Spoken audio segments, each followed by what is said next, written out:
All right. Testing. Good. Good to go. All right. Welcome back to Cool Beans Hot Stuff, everybody. Today is Terrifying Tuesdays, which is my second favorite day of the week. First or second, it's up there with Film Buff Fridays. So I'm super stoked to be hanging out today. Got a pretty cool uh what is it? Stream for you guys. I don't even remember what the fuck it is I'm supposed to be doing. I got a really cool stream. Hold on, there's a burp. It's like right in my chest. I haven't burped all day long, but now that my stream is starting, I just got one. Okay, well it's passing. It's good. It's gonna hide until some really awkward moment, and then just blurt out of my mouth. Um, but in the meantime, yeah, I got a really fun stream for you guys, or at least a stream that was fun for me to put together. I don't know if you guys are gonna enjoy it as much as I do, but I certainly enjoyed putting it together for you. So, to anybody that's watching right now, thanks for being here. Cutie Pie, I know you're watching. You very well could be the only one watching. So, if so, then thank you for being here. Um, Anybody who sees this on YouTube, thanks for checking out the channel, and I hope you enjoy the stream. And if you like it, please leave a like and subscribe, and maybe consider going over to Twitch and come and hanging out with me while I go over this live. Kind of the whole point of me doing a live stream instead of just making YouTube videos is, well, I mean, one, I'm lazy. Like that's it is what it is. Let's be honest. Part of it is that I'm lazy and I don't want to sit and edit an entire video. It's much easier to just do it live. And two, it's a lot funner to do it live, talking with people, hearing people's opinions on it, having people share their stories and throw information, throw their hat into the ring. And yeah, so it's more, to have conversations about this kind of stuff. That's what I would really like to do. So if you saw this on YouTube and you enjoyed it, I appreciate you watching and I'm glad that you enjoyed it and would love it if you came over and hung out with me on Twitch. But if not, if you're a little nervous, you're a shy guy, and you just like to stay on YouTube, then that's perfectly fine too. You do you, boo. So, anyways, today for Terrifying Tuesdays, we're going to be going over the most haunted places on Earth. Yeah, I had like five different wordings for that. I was like, the most haunted places in the world, the most haunted places ever, the most haunted places in existence. I stuck with the most haunted places on Earth because I think it was like the least amount of words or something. So when I made the YouTube thumb clip, it was just the easiest, or thumbnail, it was just the easiest to make. So I, went through, checked out a whole bunch of lists on the most haunted places on Earth for fun, just because this is, what you do when you are stoned and not at work and have nothing to better to do with your life. You just get on the internet and look up dumb lists of stupid shit. And so I looked up a list of the most haunted places on Earth and looked up a bunch of lists and then kind of took all of my favorites, like my top, I don't even know how many we have here. One, two, three, four, five, six, seven, eight. Took my top eight. Why did I choose eight? Because that's how many lines I had on my note card. So that's the only reason we have eight instead of six or 10. Uh, if I want to do 10, I need to get bigger note cards, and I'm not going to do that. So we got eight. We're gonna go look at the what my eight most favorite haunted places in the world was. There's so many of them.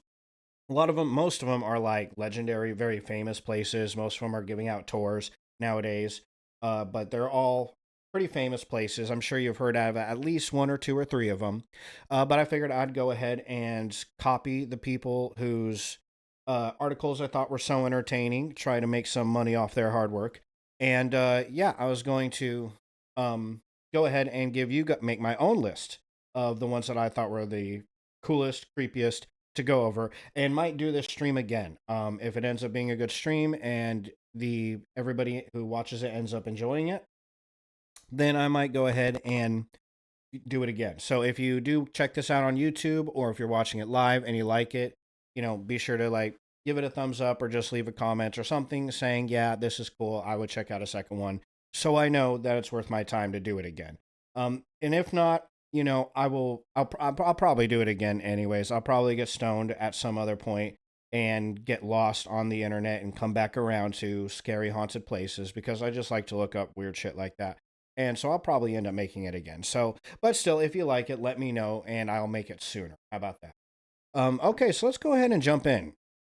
Like I said, I got eight places for you. Let's check out my note card here. These things keep me grounded so I don't go flying all over the place. Otherwise, I just end up telling a bunch of random personal stories that have nothing to do with anything. So, I tried to get a good sample size of the, various different places. Most of these on this stream are coming from Europe. We got a couple. We got one from South Africa, one from Mexico, Canada. Okay, so we got some things going on there. There was a lot of really cool ones in Japan, and I almost thought that I would just do a stream on haunted places in Japan because I guess Japan is just like fucking haunted, just filled with haunted shit. So I might do just a stream on Haunted Japan. I think that would be cool. And I think that's a nice, easy title that fits very nicely on a YouTube thumbnail. Haunted Japan. So I might do that later. So no Japan in here, not this time. Next time, though. The first one we have, though, is in Pennsylvania, USA. And that is the Eastern State Penitentiary. I had never heard of this one before. This one was a new one to me. But yeah, from all the lists I looked on, it was pretty consistent on pretty much every list as one of the most haunted spots in America. So let's go ahead and check out why that is. So we're here at NPR. The Eastern State Is the Eastern State Penitentiary really haunted? With its looming, gloomy high stone walls, crumbling corridors, and stark cells that once housed thousands of hardcore criminals, not even softcore criminals. We're full penetration criminals here. Eastern State Penitentiary certainly looks haunted. Its 142-year history is full of suicide, madness, disease, murder, and torture. Oh, lovely. That's awesome. Well, that's making it easy to imagine the spirits of troubled souls left behind to roam its abandoned halls. That makes it perfect for our purposes, right? You got to throw in, it's not really a haunted place if there isn't some suicide and torture in there. So the harsh punishments used on prisoners are enough to make you shiver even without seeing a ghost. There was the water bath, in which inmates were dunked and then hung out on a wall in winter until ice formed on the skin. Oh, that's a new one. I haven't heard of that. I've been thinking of doing a Terrifying Tuesday on torture methods. Let me write that down. This is a new habit that I'm forming. When I'm on stream, I'll be like, "Ooh, that would be a good stream," and then when I get off stream, I completely fucking forget what that thing was that would have been a good stream. And then I'm looking at future stream ideas, and I'm like, "Fuck, like, what was that good idea that I thought of?" But I thought it'd be cool to do a Terrifying Tuesday on unique torture devices, different ways that people tortured each other, because that's always enjoyable, family friendly type stuff, right? And then Haunted Japan. Yes, that's right. Haunted Japan. And then unique torture devices. I don't know why. Maybe I'm morbid. Well, I know I'm morbid. I'm a little weird. I'm kooky like that, and I think that shit is fascinating, right? Thank God we don't do it nowadays, right? We don't have any breaking wheels or water baths or boating or what is it, brazen bulls or any of that shit nowadays, which is a good thing. We now live in a pretty lucky moment in society where we don't have to worry about getting locked into a giant iron bowl and then burned alive, and so that's a good thing.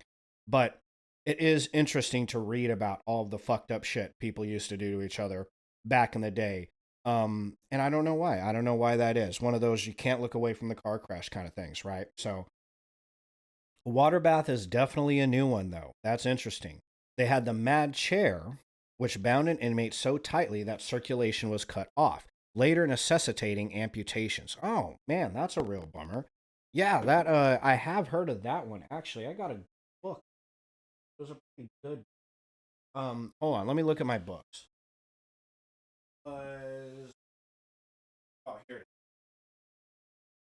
is. For those of you that like horror books, horror stories, I just read this called Horror Store by Grady Hendrix about a haunted kind of IKEA shop. Really interesting and fun idea because all the people every time you go to an IKEA shop, you end up getting lost in amidst the rows of all the super cheap shit that you want to buy.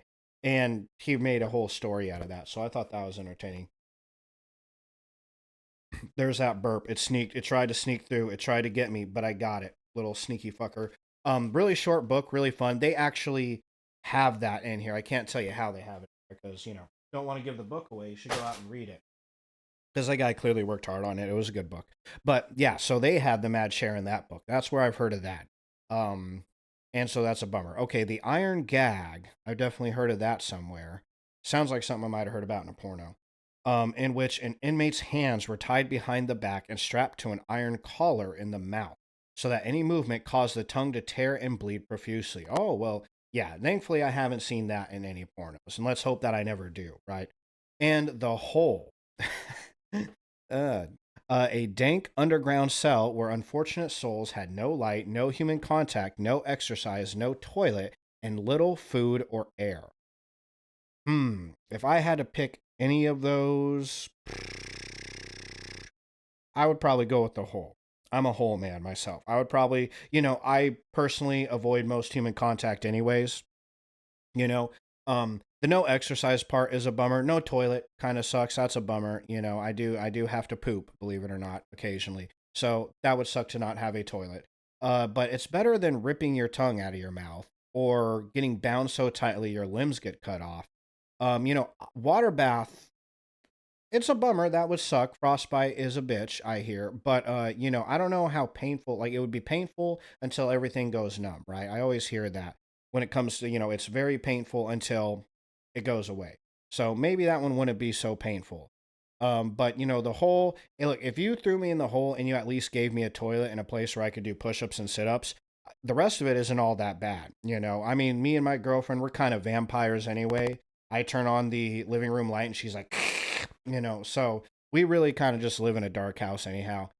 No human contact sounds like a fucking vacation to me, honestly. And little food and air. I'm on a diet. Look at that. It just works out perfectly. So I'm going with the hole.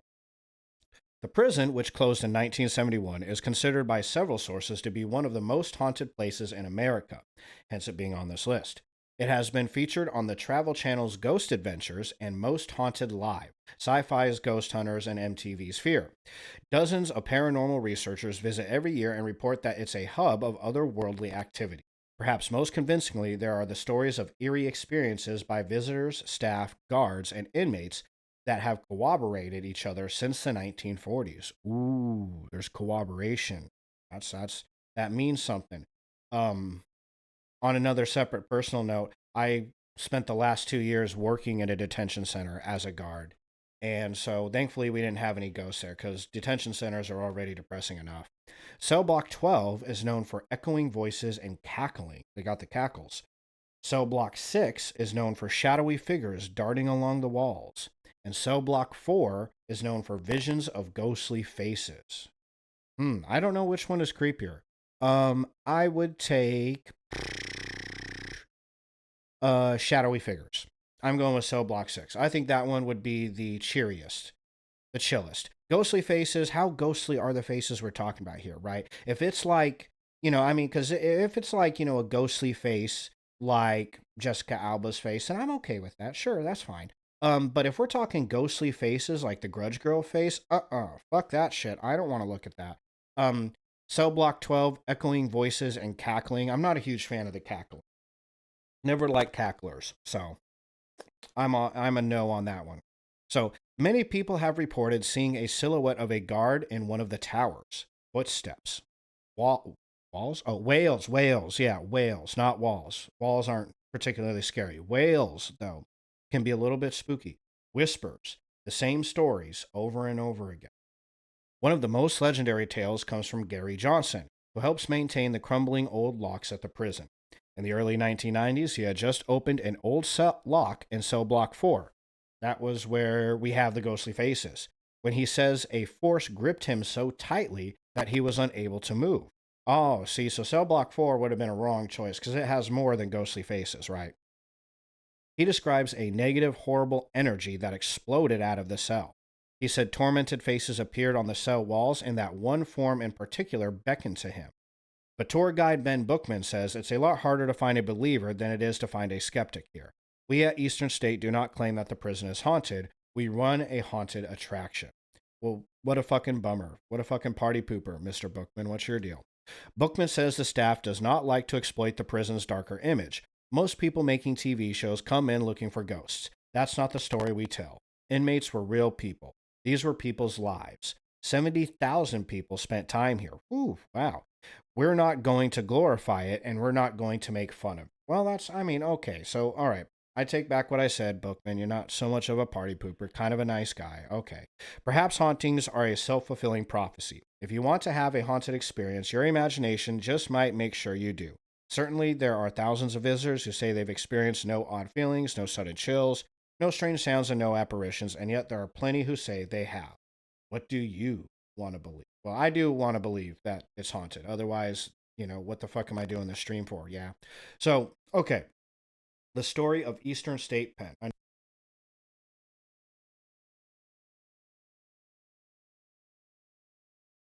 There we go. Got a hairball. Okay. The story of Eastern State Pen. So this person, I believe this young lady right here, had a guide. This whole thing she wrote here is her guide through Eastern State. And we're skipping the first half of it because it's basically what we just read, right? So now we're going to dive into the story behind Eastern State Pen. We got a little bit of a preview, right? Ice bass, the chair thingy, mabobber, the iron gag, the hole, where you can find me on vacation. But now we're going to get a little bit more of a deep dive. So for $19, I received headphones and followed arrows along a pre-marked path while listening to the audio tour. There were few people this weekday afternoon, and I was alone for most of the 2 hours I spent there. Oh, wow. She was just walking along, chilling in this penitentiary. Here's some pictures of it, by the way. That would be kind of cool to go there. That would be fun. Cutie Pie, if you're listening, we should drive up to Pennsylvania sometime and check this out. I have a buddy, Sean, who wants to start a ghost hunting podcast or a ghost hunting stream. This would be a good candidate. So, in the distance, some 60 feet ahead, was another couple. And sometimes, yeah, see, I knew you would be down to do it, Cutie. I knew you would. Yeah, that looks like it's a lot of fun. Let's see. Sometimes I cross through the central rotunda. I'd pass others with their headphones on, silent and aloof. Aloof. You would do that. You would drive me there, kick me into the hole, and leave. That's what you would do. You'd be like, you want time away from me? Bam! All right. The audio tour and signage have you stop at key points as the narrator explains the prison, the system, the practices, and the inmates.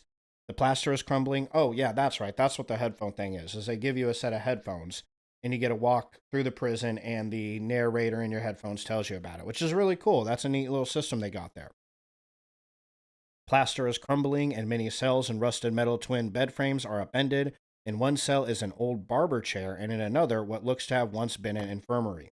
I walked slowly through the long blocks, going into the open cells and peeking through the slots of closed ones. In one cell, there was an overpowering stench like an outhouse, but nobody had used the toilet in over 50 years. In another cell, enter in a lot of dirty jokes I could have said there. A strategically placed mirror made it look like you were staring at the ceiling as if you might have been lying on a cotton cell. The penitentiary system. Yeah, this is what I was more interested in. I mean, like, this girl's experience, all good and well.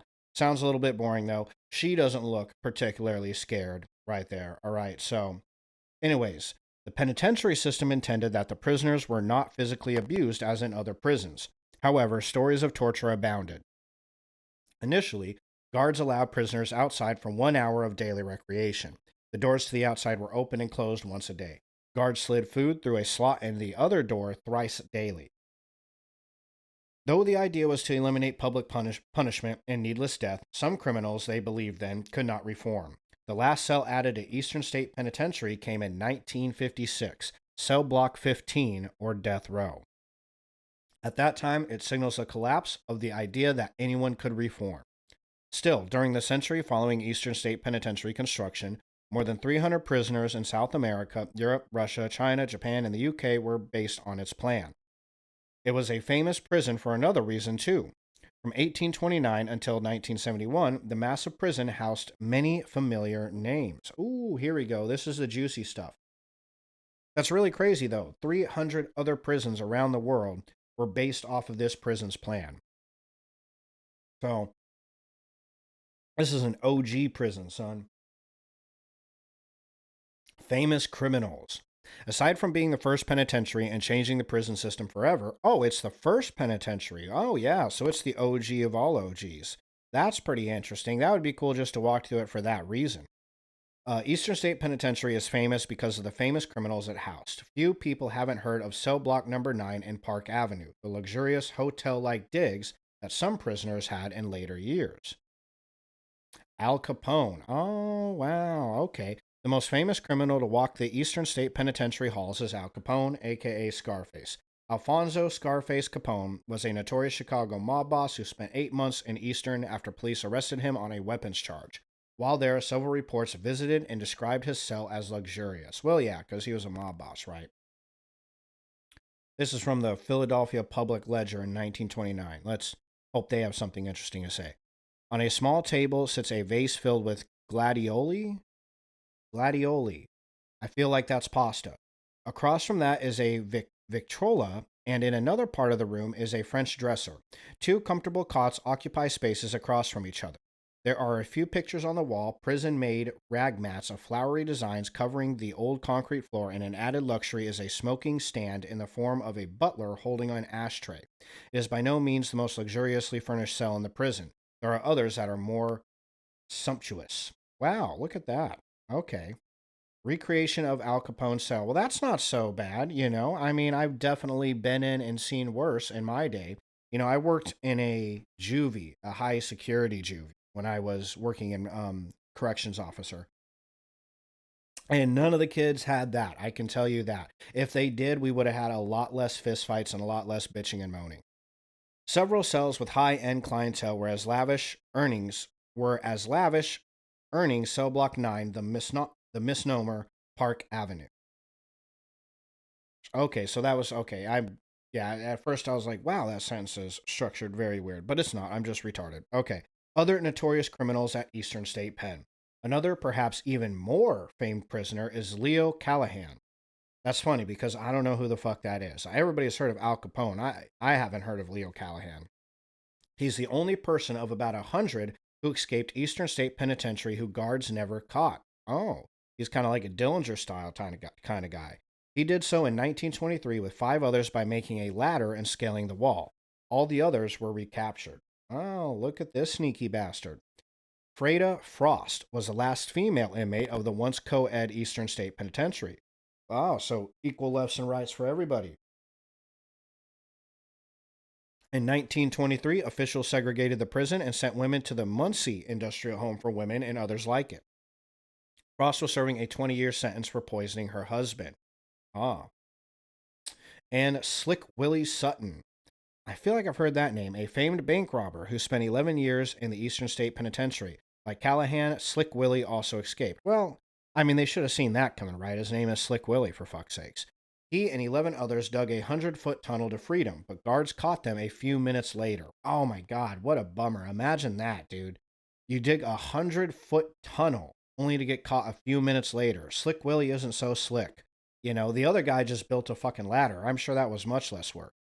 But guards caught them a few minutes later. I already read that. Slick Willie escaped from 2 other prisons, but was caught then too. Officials say he robbed over 50 banks. Wow. So yeah, that was definitely in the John Dillinger days when they didn't have cameras. The silence of the halls. The audio narrator said Eastern State Penitentiary used to be a model prison where it was always silent. Proponents of the system believe that this isolation and total quiet would allow prisoners to consider their behavior and the ugliness of their crimes. Today, we know that prolonged isolation and solitary confinement have a serious, debilitating impact on people. Yeah, that shit is no joke. I know a guy who spent 4 months in isolation. 23-1, they call it. 23 hours in your cell, 1 hour on the block, 1 hour on the yard. And it definitely played some shit with his head, for sure. At least temporarily. He's good now. Not only was silence considered necessary, but so was solitary. So much so that when they moved prisoners from cells, they covered their heads in sacks with only small eye holes. They even exercised this way, in silence and anonymity. Many considered it a symbol of progressive modern principles. Well, it just goes to show you not everything that's progressive is progressive, right? I don't know how many times I've read that statement. We once considered that progressive. Oh, you did. You did. It was progressive to just murder swaths of people, was it? Oh, interesting. Why they closed Eastern State Penitentiary. The system was so famed that many leaders and even tourists worldwide wanted to visit. However, seeing the prisoners without visitors, books, communication from home, or contact with the outside world started many thinking of it as cruel.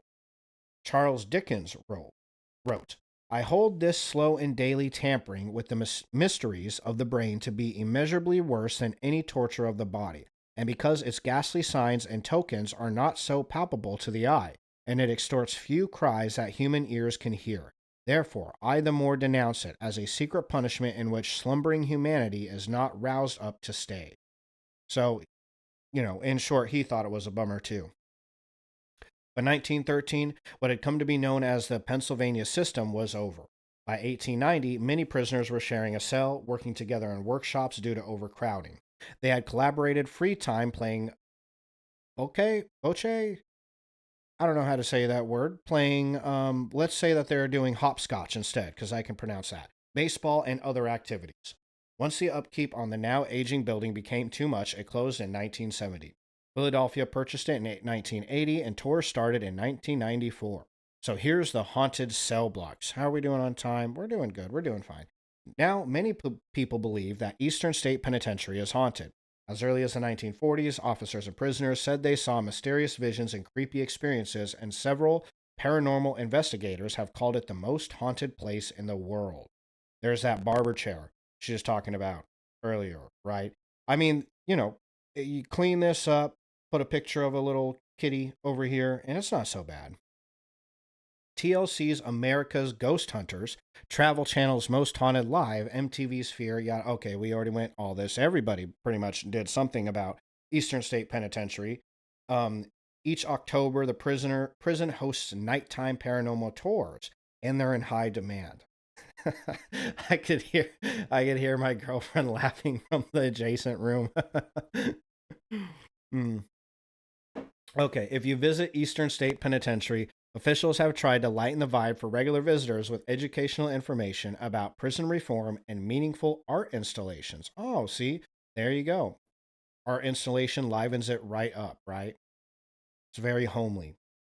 In one cell, drawn faces of those who spent time in the prison hang from the walls. In Death Row, aka Cell Block 15, they have a recording of orchestra music created by one of the inmates appealing his death row conviction. It is an oddly upbeat tune for one waiting to die, yet it is intended to showcase how some reform was, in fact, possible, even if too late. The signage and installations connect the past of American justice to around 300,000 visitors per year. There's a picture of the outside. It looks more like a castle, right? It's kind of cool. Eastern State Penitentiary, ironically also known as ESP. That's the ESP is the thing that, like, ESP meters register ghosts. Apparently, that's the irony there for those of you who aren't professional ghost hunters. It is not a place you're likely to forget whether you're there for a lifetime or just a few hours. The energy lingers and clings. Fucking lingerer, man. Yeah, right? It really is. That is a very pretty prison. Bundy, hi, how are you doing? Hope you're having a good day today and had a good day at work too, by the way. Thanks for joining us for Terrifying Tuesday. It's always nice to have you in on the stream. We can team up and tell more jokes about Patani since she's considering driving me to this prison and kicking me in the hole. Her words. So, yeah, honestly, I mean, the inside could use a little bit of work, right? But the outside is really pretty. And it does seem like it has a really cool history. Oh, well, thanks, man. Well, I'm glad whenever you can catch my stream. It's always a lot funner when I have people to talk to and bullshit with. So, Batani does a pretty good job, obviously. She talks way too much. She could talk a little less, actually. Just kidding, cutie pie. So yeah, it's always nice. Yeah, it kind of does. Actually, speaking of Italy, we do have Italy farther into the stream. So it does kind of, I don't know why, but yeah, when you see these like old, well, I don't really know. When you see old shit like made of stone, it makes you kind of think of Italy. Excuse me. No, that was a joke. That's all it was. Very ill-placed joke is what it was. Oh, yeah, I knew I was going to pay for that one at some point. As soon as I said it, I was like, oh, that was a bad idea. So there's Eastern State Penitentiary. Got a lot of really cool history to it. Would be really fun to visit. Even if you accidentally get kicked in the hole by one of your loved ones, still be a really good time. But would be really cool to see. And I don't think, where is Eastern State? I don't know if that's so far away from where I'm at. Eastern State Penitentiary. Where's maps? Map. Let's see here. Oh, that's in the middle of Philadelphia. Well, I don't really know if I want to go there. That kind of changes my mind. Never been to Philly, I guess. But everybody I know from Philly ironically says how awesome it is. So, or how nice everybody there is. So, yeah, that's what I was thinking, Bundy. It would be really fun to go check it out. That's exactly what me and Patani were saying. What do you think that is? From Nashville? That's got to be like I don't know, cuz see here, where's okay. This is a 10-hour drive right here. Nashville to Oklahoma City, 10 hours. That's probably over a 10-hour drive. Yeah, it looks pretty far. That's a long drive. What a bummer. Well, there's haunted shit around us too. I don't know if I have it in this stream, but I did know that there was a couple badass haunted. You know what? I actually am going to write that down. That's a good stream idea. Haunted shit in Tennessee. Okay. All right. So there's the haunted penitentiary.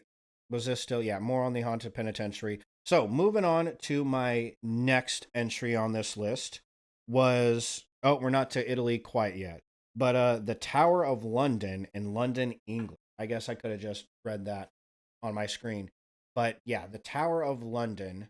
Hold on, give me 1 second. I'm getting pop-ups all over this shit.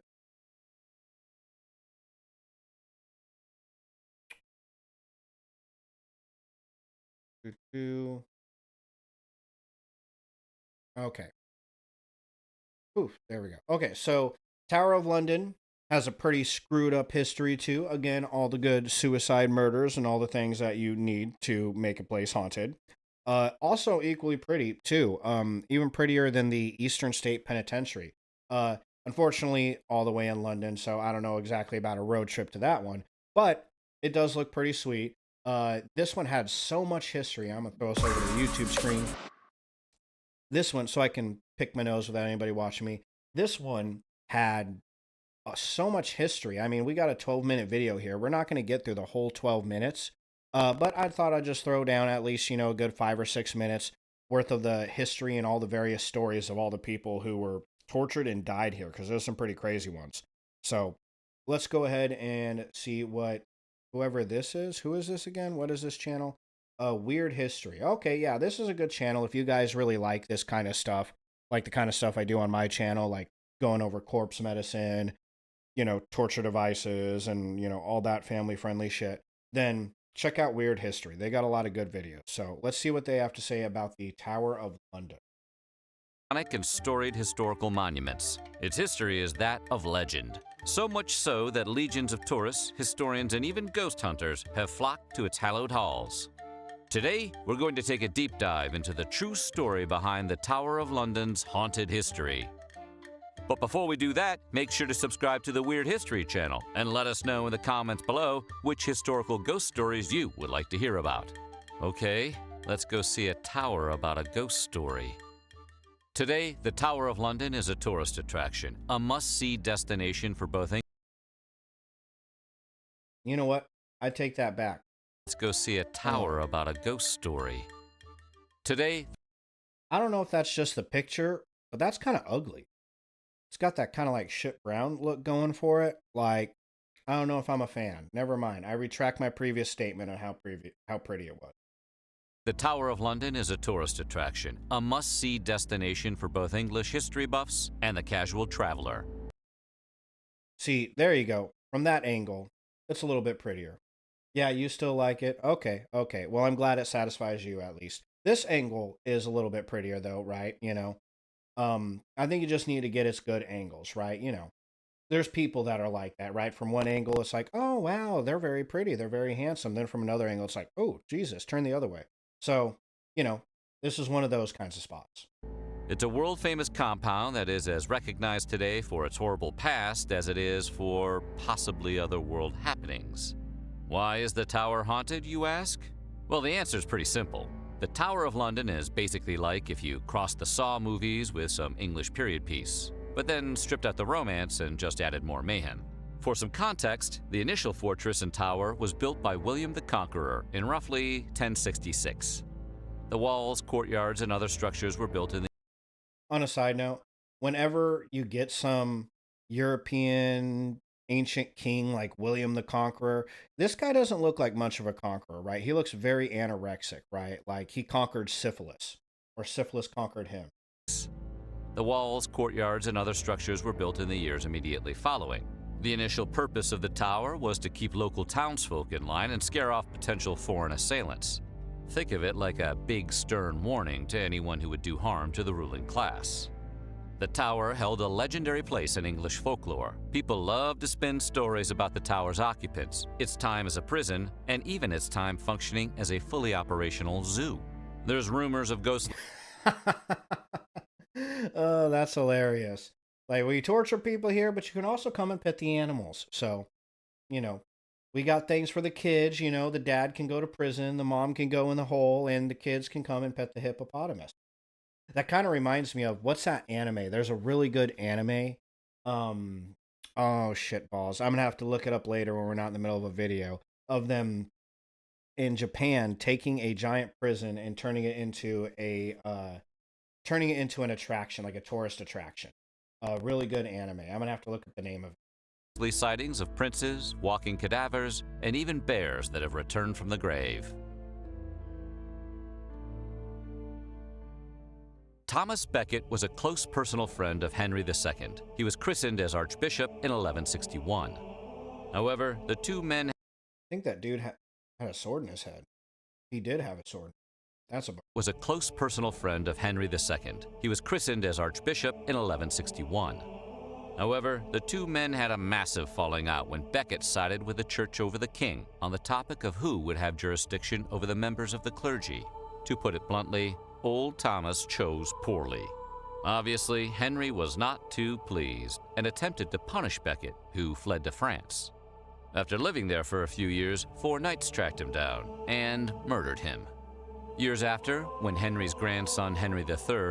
Okay, see, look at this fucking guy. He's got some kind of lazy, googly ass eye happening over here. You know, this nose has been broke at least a couple times. You know, pale, needs to get some sunlight, take that vitamin D, son. You know, if you took the crown off his head, you would not think this guy's a king. You'd be like, this dude is disabled. Erected an inner wall for the compound of the tower. Becket's ghost was spotted by workers destroying the wall with a massive cross. This happened repeatedly. They would rebuild the wall, and Becket's ghost would appear and destroy it. This happened for weeks. Finally, it was decided that a chapel would be built in Becket's honor, in the hopes that this would stop his spirit from returning. After construction was completed on the holy building, his spirit never returned again.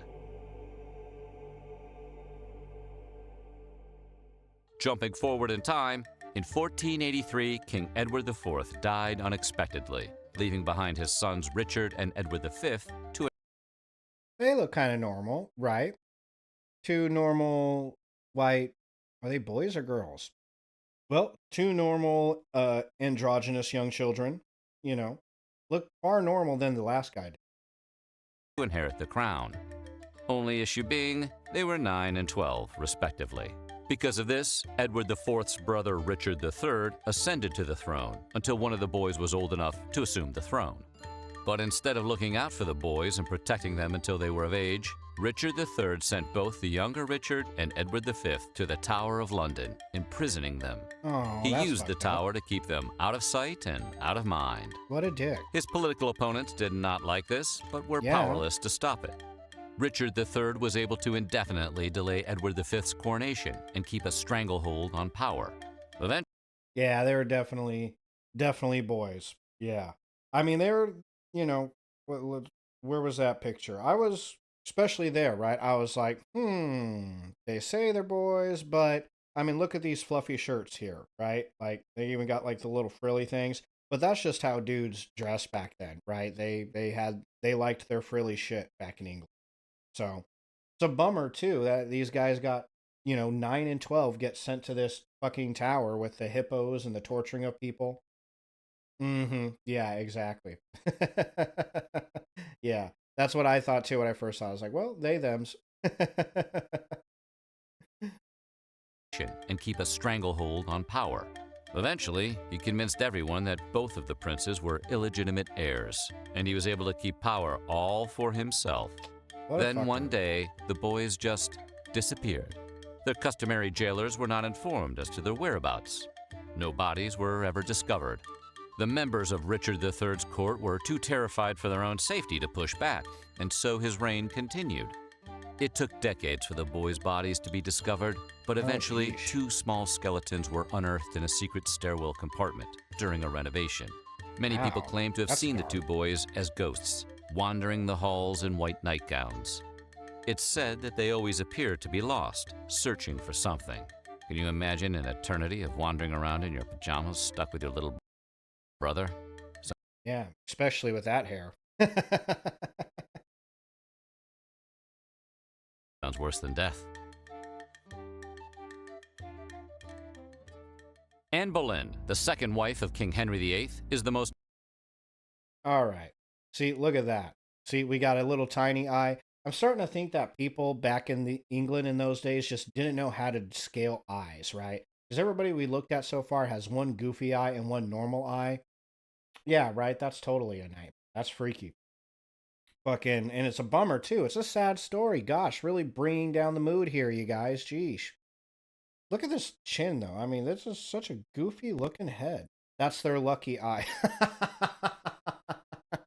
There you go, cutie. That's her Anne Boleyn's lucky eyeball. famous ghost that haunts the Tower of London. Despite her iconic and infamous status, the general public is oftentimes ignorant of how she ascended to the throne. Anne Boleyn came to Henry's court as part of Queen Catherine's consort, but the king soon fell in love with her, lusting after her with a fiery passion. She refused his advances, saying that she would not become his mistress. So Henry had his marriage to Catherine annulled, citing the queen's inability to bear him a son as the reason. Before anyone knew what was happening, he had wed Anne Boleyn. Unfortunately, her time by the king's side was not to last particularly long. He turned on Boleyn for betraying him and committing treasonous acts. Uh-oh. Looks like that eye wasn't so lucky, cutie. He then had her arrested on made-up charges of incest and adultery. She was imprisoned in the tower and taken out by the Axeman's blade. Oh, This happened yeesh. at the chapel of St. Peter ad Vincula, where her body was buried. But she has been seen haunting every area of the Tower of London. She is frequently seen walking on the greens late at night, holding her head by her side. Oh, that's intense. Margaret Pole's son Reginald struck the wrong accord with King Henry VIII and Let's look at this guy. Hold on. That's one hell of a beard. I wonder how long it took him to grow that beard. Cutie, you think I should grow my beard this big? Would you still love me if I had a beard this big? Pole's If I had a beard this big, you could never give me another hickey. Never mind. I don't want a beard that big. Yeah, I agree. It's no good. I like my hickeys. son Reginald struck the wrong accord with King Henry VIII and ended up very much on the wrong side of the king's wrath. In order to save his life, he fled to England. However, Margaret Pole, the eighth Oh, whoa. Look at that. That is some kind of alien right there. Holy shit. Talk about needing sun. That reminds me of that movie Powder with the albino guy, right? That could control the weather. I don't know if any of you saw that. This is like Powder back in the day. Poor Margaret. Man, what a bummer. Thank goodness she was rich, because with a face like that, I don't know if she'd get a lot of loving. Countess of Salisbury, did not get out of England in time. The king sentenced her to be beheaded, but when she was confronted by the executioner, she refused to kneel. This caused the gathered crowd to murmur and jeer, Murmur, murmur, jeer, jeer. The unrest set the Axeman on edge, and he swung impulsively, missing Margaret Pole's neck and plunging the blade into her shoulder. Ooh. Pole, as much in shock as she was in pain, sprinted around the Tower of London's courtyard, screaming. Like a twisted version of Benny Hill, the executioner chased her around the yard, attempting to finish his task. She eventually was put out of her misery, but the images that were spawned that day continued to live in the English consciousness. Many people have claimed to have witnessed her ghost reenacting her horrible demise, screaming out for help, calling to us all from the great beyond. Ooh. Okay. Well, there's just a tiny smattering of all the crazy shit that happened up in the Tower of London. Gosh. But yeah, I do agree, Bundy. It does look like a castle. Let me look at some pictures of this guy. I'll make sure I link this video in the YouTube. So any of you who are watching it on YouTube, just go down to the description and you can watch the rest of that video because it just goes on and on and on. By the end of it, you're just kind of tired of everybody getting their head cut off. It never gets old making fun of everybody's goofy pictures though. The pictures just get goofier and goofier and goofier. Oh wow, see, yeah. Okay, I bring back my previous statement. The Tower of London is really pretty. Especially at night with all the lights around it. That's pretty cool. As long as there isn't two little boy ghosts anywhere in any of these windows, that's a really pretty place. So, worth visiting. So that's the freaky history of the Tower of London, another crazy place. And that's just a tiny little bit of the history. I mean, the history on this place just goes and goes and goes. Let's go back to my rant screen. Yeah, no, Cutie Pie, I don't know if I could hack a beard like that neither. You know, I have a hard time keeping just this beard under control. You know what I'm saying? Like, even this thing right here just kind of tends to poof whenever it fucking feels like it. So a beard like that, like, it would be hopeless. I wouldn't be able to control that. There isn't enough beard oil in the world to make that shit do what I want. So there was a story I remember hearing about the Tower of London. They had a special torture chamber that they had tossed people in. It was on a list, again, I was, stoned and getting on YouTube to look up a bunch of stupid shit, as you do, and was looking up interesting torture methods, as you do. I don't know, again, like, I feel weird saying that because it is kind of weird, but whatever. So they have a chamber in the Tower of London that is kind of like a beach, like underneath the tower, right? It's a beach that is on the edge of the Loo. I think it's called the Loo, the river that goes through London, right? And at night, at certain times of the year, they would put prisoners down in this dungeon, which is like, it's like a beach, right? It's shut off from them being able to run away. So picture like a basement with the floor made of sand that goes into a river, okay? Another burp trying to sneak by there. They would wait for the river to flood, and then they'd throw prisoners down there and lock them down there. And when the river flooded, all of the rats that were living all on the banks of the river would get flooded into the river, and they'd start scrambling to find a place that was dry.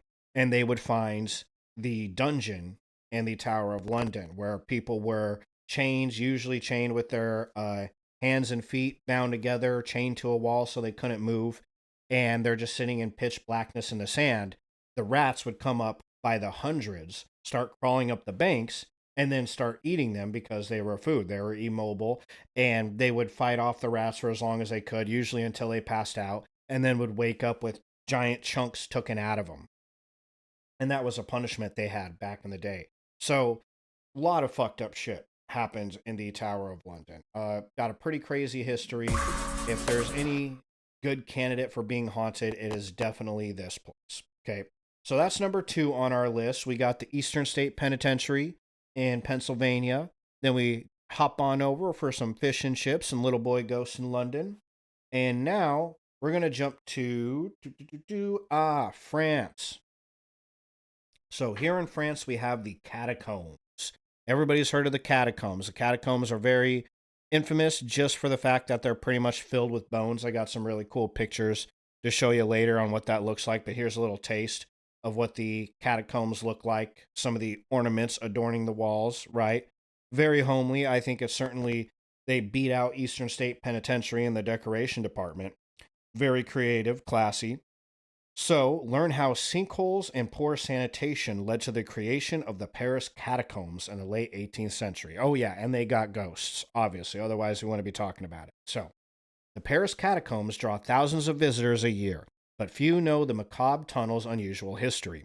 While the tunnels are named after the catacombs of Rome, which were built in the first century by Christians and Jews forced to perform their burial rites in secret, the catacombs of Paris were founded in the 18th century in response to two secular problems: sinkholes and a surplus of dead bodies. So, sinkholes in Paris.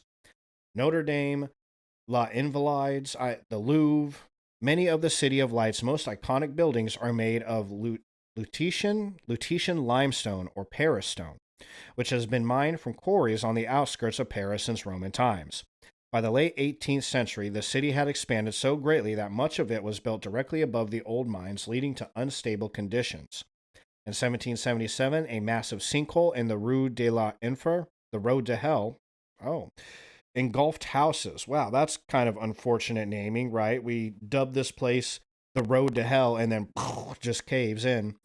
One probably happened before the other, actually, now that I think about it. I'm sure it caved in, then they were like, it's a road to hell. Uh, Engulfed houses, carts, and people who fell over 84 feet to their death. Multiple sinkholes over the next few years caused panic and outrage. In response, King Louis XVI created the inspection of General de Carriers, or AGC, I should just read on, IGC, in 1777 to map and maintain the quarries. Chief Inspector Charles Axel Guillemot. Yeah, right. That sounded pretty legit. Fuck, I just threw that out there. I might as well speak French now. Guillemot began a race against time to locate material to shore up the vacant mines. A growing public health problem provided the grim solution: overcrowded cemeteries and cadaverous miasmas. In the 18th century, most Parisians were buried in communal graves on the grounds of their parish church. The graves were left open until they were full, a process that could take months. The bodies would break down over the course of 5 years, and the grave would be reopened and the bones extracted and moved to a charnel house, says Dr. Aaron Mary Legacy, author of Making Space for the Dead. The largest burying ground in Paris was Holy Innocent Cemetery, which had been in continuous use for over 500 years. As the city above grew, overcrowding became an issue down below, and by the mid-1700s, 1/10 of the city's dead were buried there each year. The living and the dead jostled for space, especially where the cemetery bordered the bustling Les Halles market. Historian Rosemary Wakeman writes, human decomposition mixed with the blood and guts of the market with piles of rubbish to form a putrid stench, a dangerous effluence that made Les Halles an axis of infection and disease. Yeah, pretty yucky, pretty gross, ew. So, French writer Louis Sebastien warned that cadaverous miasmas threatened to poison the atmosphere of the city. He claimed the vapor soured milk and wine that was stored nearby, and that the cadaverous humidity of the cemetery's walls had the effects of venom. With that many dead bodies, I don't know if that's possible, but I'm going to say it is. I'm going to say it makes sense, right? You throw that much rotting shit on top of each other, not to call dead human beings shit, a little insensitive, but I mean, they are Frenchmen after all, so, but still, okay, horrible joke. But yeah, so, I think piling dead bodies that high probably could result in the atmosphere being, somewhat poisonous. If not poisonous, then yeah, very much filled with infections, bacteria, disease, all that good stuff, or bad stuff. Miasmas can be roughly translated as contaminated air that was thought to spread disease, said David Barnes, author of The Great Stink of Paris. While germ theory didn't yet exist, it was common knowledge that people who lived and worked in areas near cemeteries or slaughterhouses or any major centers of decaying organic matter were more likely to be sick. The growing concern with sanitation coincided with the declining power of the Catholic Church in France. In 1765, the Parliament of Paris condemned church burial for almost all citizens and proclaimed that burials taking place after January 1st needed to be in new cemeteries outside of the city limits, which was probably a good call. Republicans in France saw themselves as the vanguard of the future of civilization and the church as the antithesis of everything that was modern, civilized, and healthy. Cleaning up the cities, villages, and countryside of France was a political project framed as a scientific and secular health crusade. The law was unpopular with the faithful who wanted to be buried where their families had been laid to rest for centuries. It took a new crisis to seal the fate of Parisian cemeteries. In the spring of 1780, residents of the Rue de la Lingerie, on the western edge of Holy Innocents, began to complain of respiratory issues, vomiting, and delirium. I almost said diarrhea, which is delirium is probably worse. When inspectors came to investigate, they found that gases from decomposing bodies had burst through cellar walls and risen to the ground floor of at least 3 homes. Ooh. A royal ordinance declared Innocents a threat to the city and closed it down, and thus gives us the Empire of the Dead. In December 1785, workers began exhuming bodies from Holy Innocents at night and carting them by torchlight to their new resting place, the city's catacombs. It was a marriage of convenience, with the vast underground mines offering a local and more sanitary storage solution. The Paris Municipal Ossuary, as the catacombs were officially named, was consecrated on April 7, 1786. The outbreak of the French Revolution in 1789 put a temporary halt to the Guillemot. What did I say? Fuck, I can't remember my fancy French word that I used. The Guillemot's plans. But as bodies piled up during the Reign of Terror, the city's dead began being directly buried in the catacombs, which had gained a new reputation as the Empire of the Dead.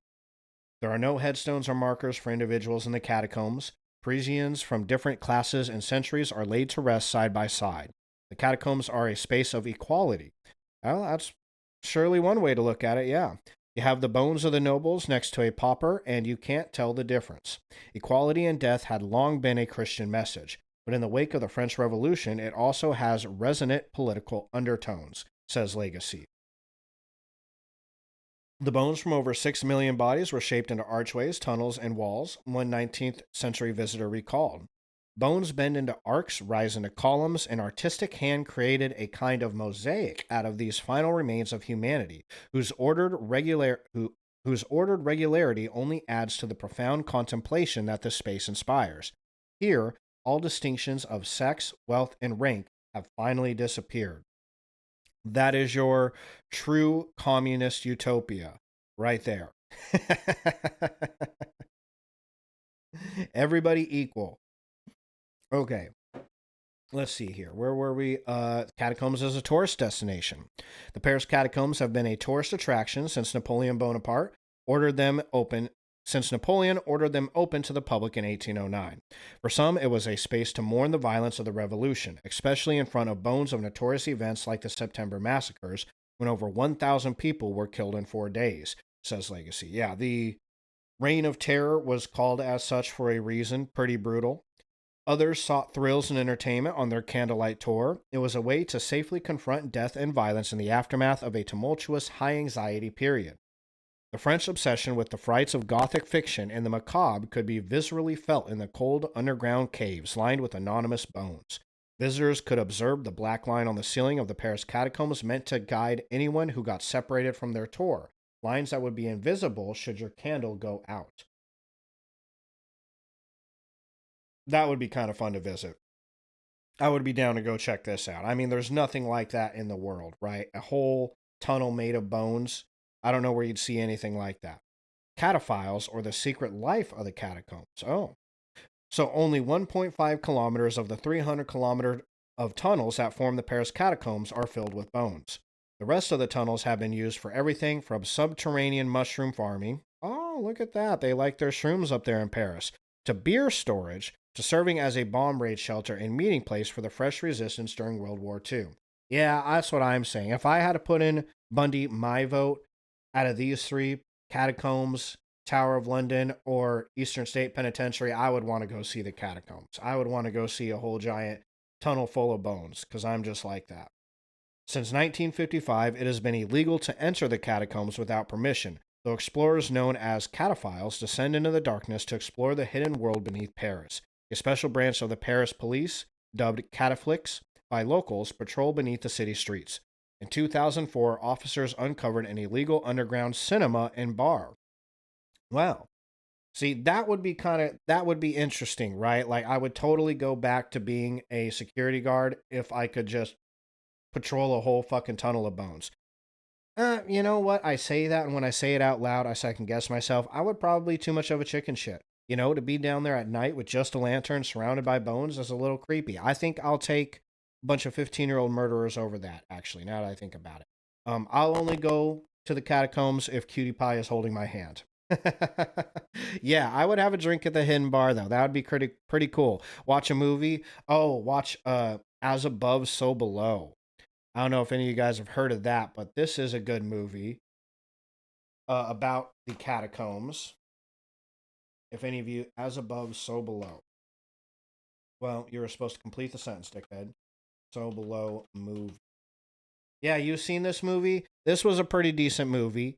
It was all right, not bad. Wasn't the most amazing movie in the world, but it was interesting. And yeah, it was about them going down to the Leo and Stitch. It was about them going down into the catacombs under Paris and discovering a whole bunch of freaky shit.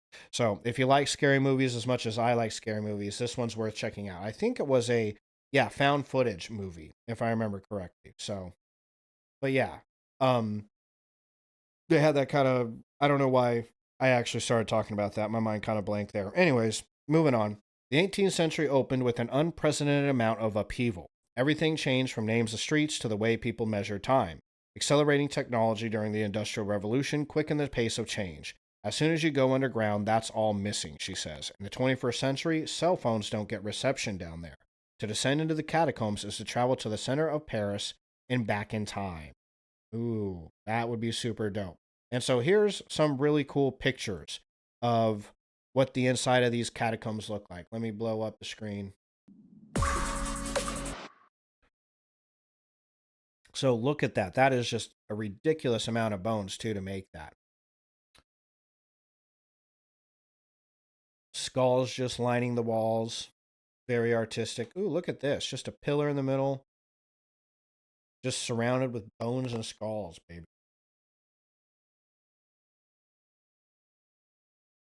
Yeah, it's interesting. It's pretty in its own really eerie, fucked up kind of way, right? Imagine being the person that's paid to design this, right? You're like an artist. You paint murals on the ceilings of churches, and some guy's like, I got a job for you. Take these bones and make something pretty.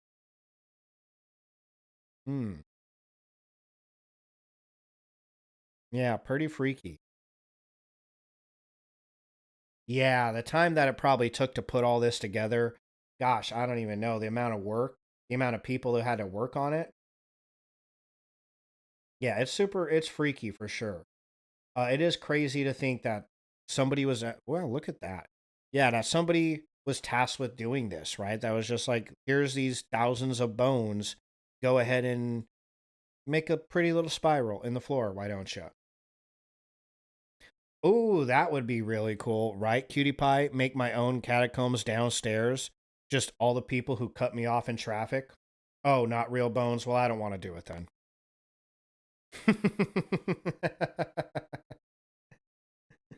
uh, yeah, so pretty cool. It's very interesting. Like I said, you're never going to find another place like that, right? Yeah, that would be cool. Yeah, no joke. All jokes aside, that is a really good idea, Cutie Pie. That would be pretty neat to make maybe like the hallway catacombs, right? Going into my office, be my own private little catacombs lair. That's really crazy. I bet you can get all kind. That's what you were thinking. Yeah, see, I was thinking that. Yeah, I was just thinking that too, Bundy. They absolutely sell some pretty realistic looking fake bones on Amazon. I know I've seen them before. Fake skulls, the whole 9 yards. And it would probably be pretty cheap too. The catacombs hallway, right? That would be cool. It would make it infinitely harder to sell my house though. And I mean, I'm already leaning into the creepiness of my house. I got a black house. I'm going to put a weeping willow out front, black dahlias, cypress trees, and then people come into my house, I got a bunch of bats, or a bunch of bats already mounted on the walls, and then I'm gonna have my own catacomb hallway.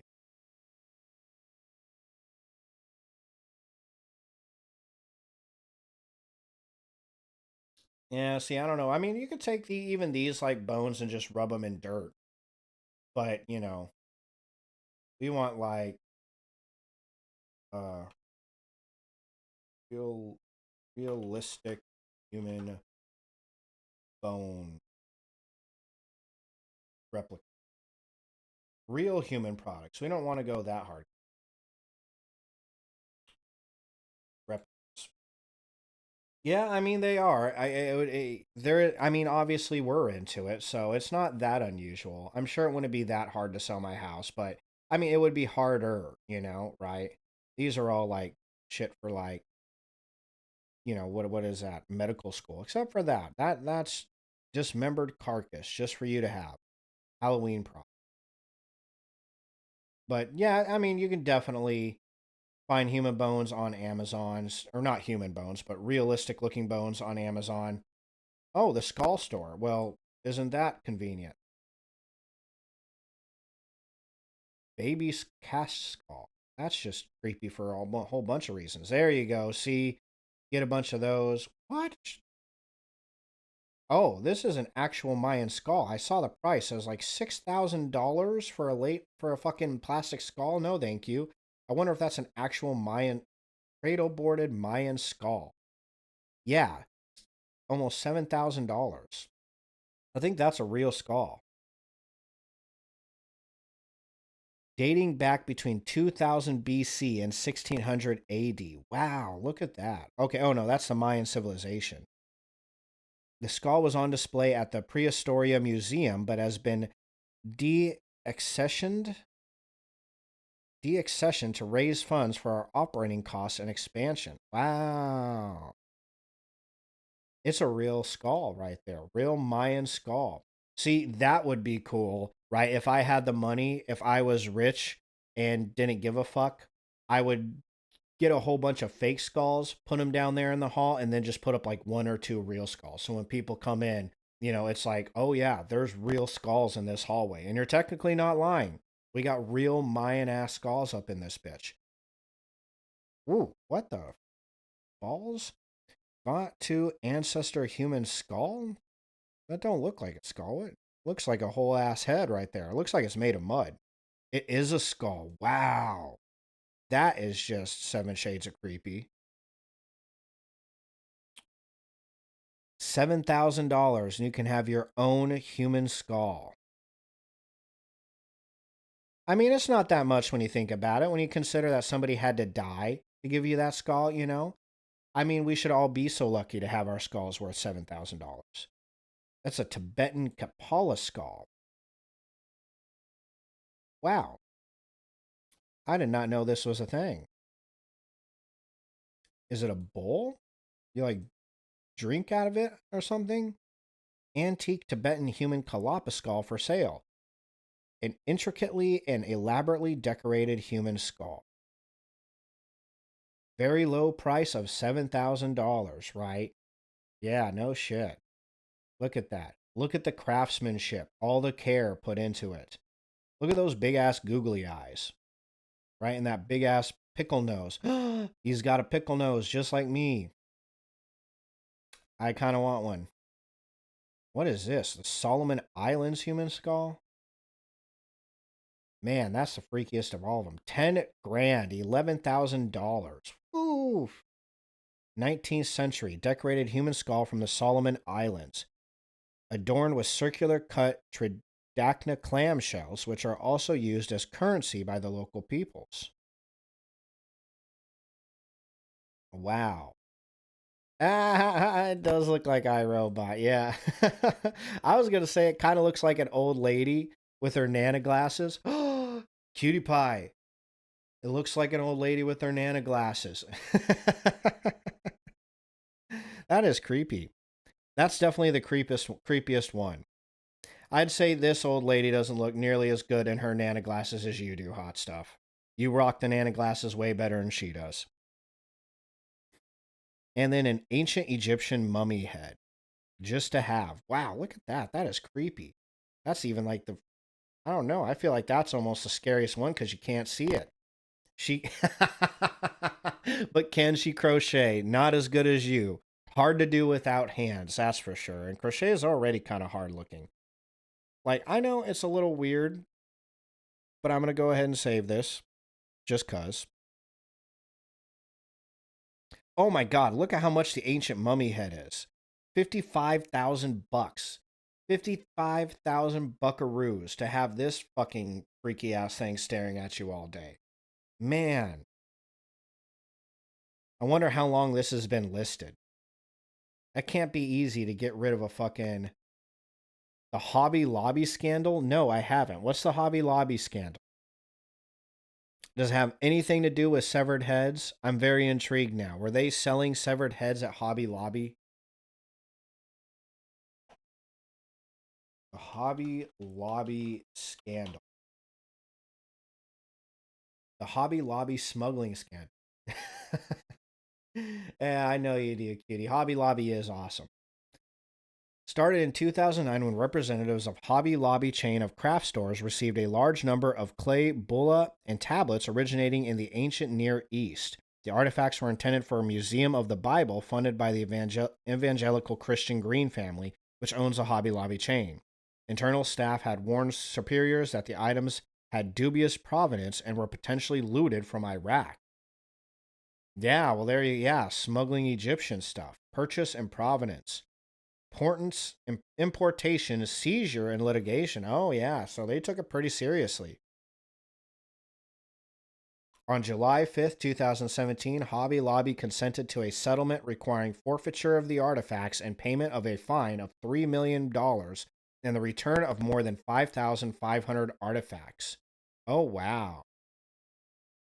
So it kind of looks like, it said it was the family that owned it?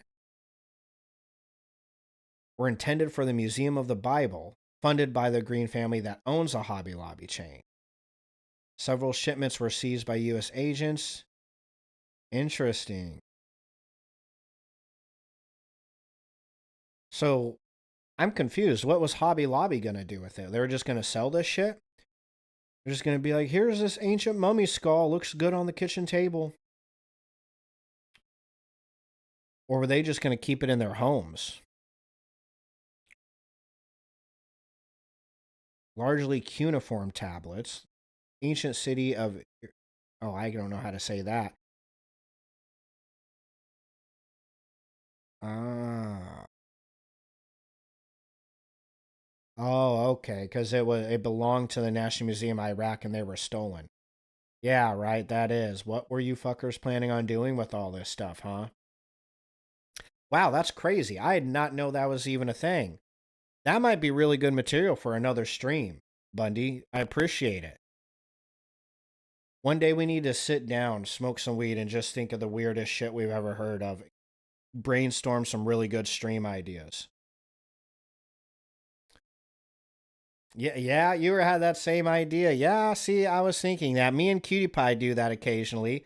Well, she will sit down and be like, "Oh, I thought of some ideas for your stream," and she's thought of some really good ones too. Actually, I've had a few good ideas that she wrote down that I'll probably be throwing down here in the next couple of months. So it's worth doing. Look at that. I'm fabulous, and all these skulls. That's gangster. Ooh, look at this. It's like a little tiny city. That's kind of pretty. Okay, yeah. So that's the Paris catacombs, everybody.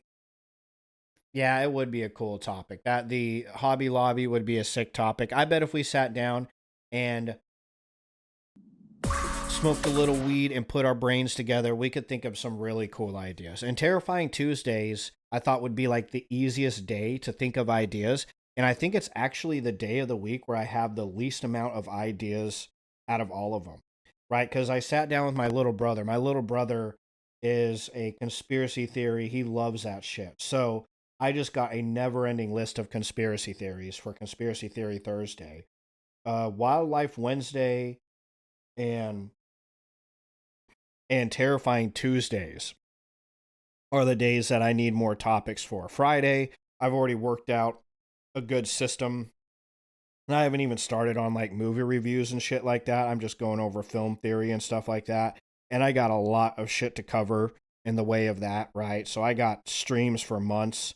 Same with conspiracy theory Thursdays, mental health Mondays. I got a whole list of topics, but terrifying Tuesdays and wildlife Wednesdays are the days that I need to sit down and we need to do some brainstorming on some cool topics. So but that Hobby Lobby would be a dope one. So I got it put in my phone. So that's a good idea. Okay. Oh, and here we go. Now we're here to Italy, right?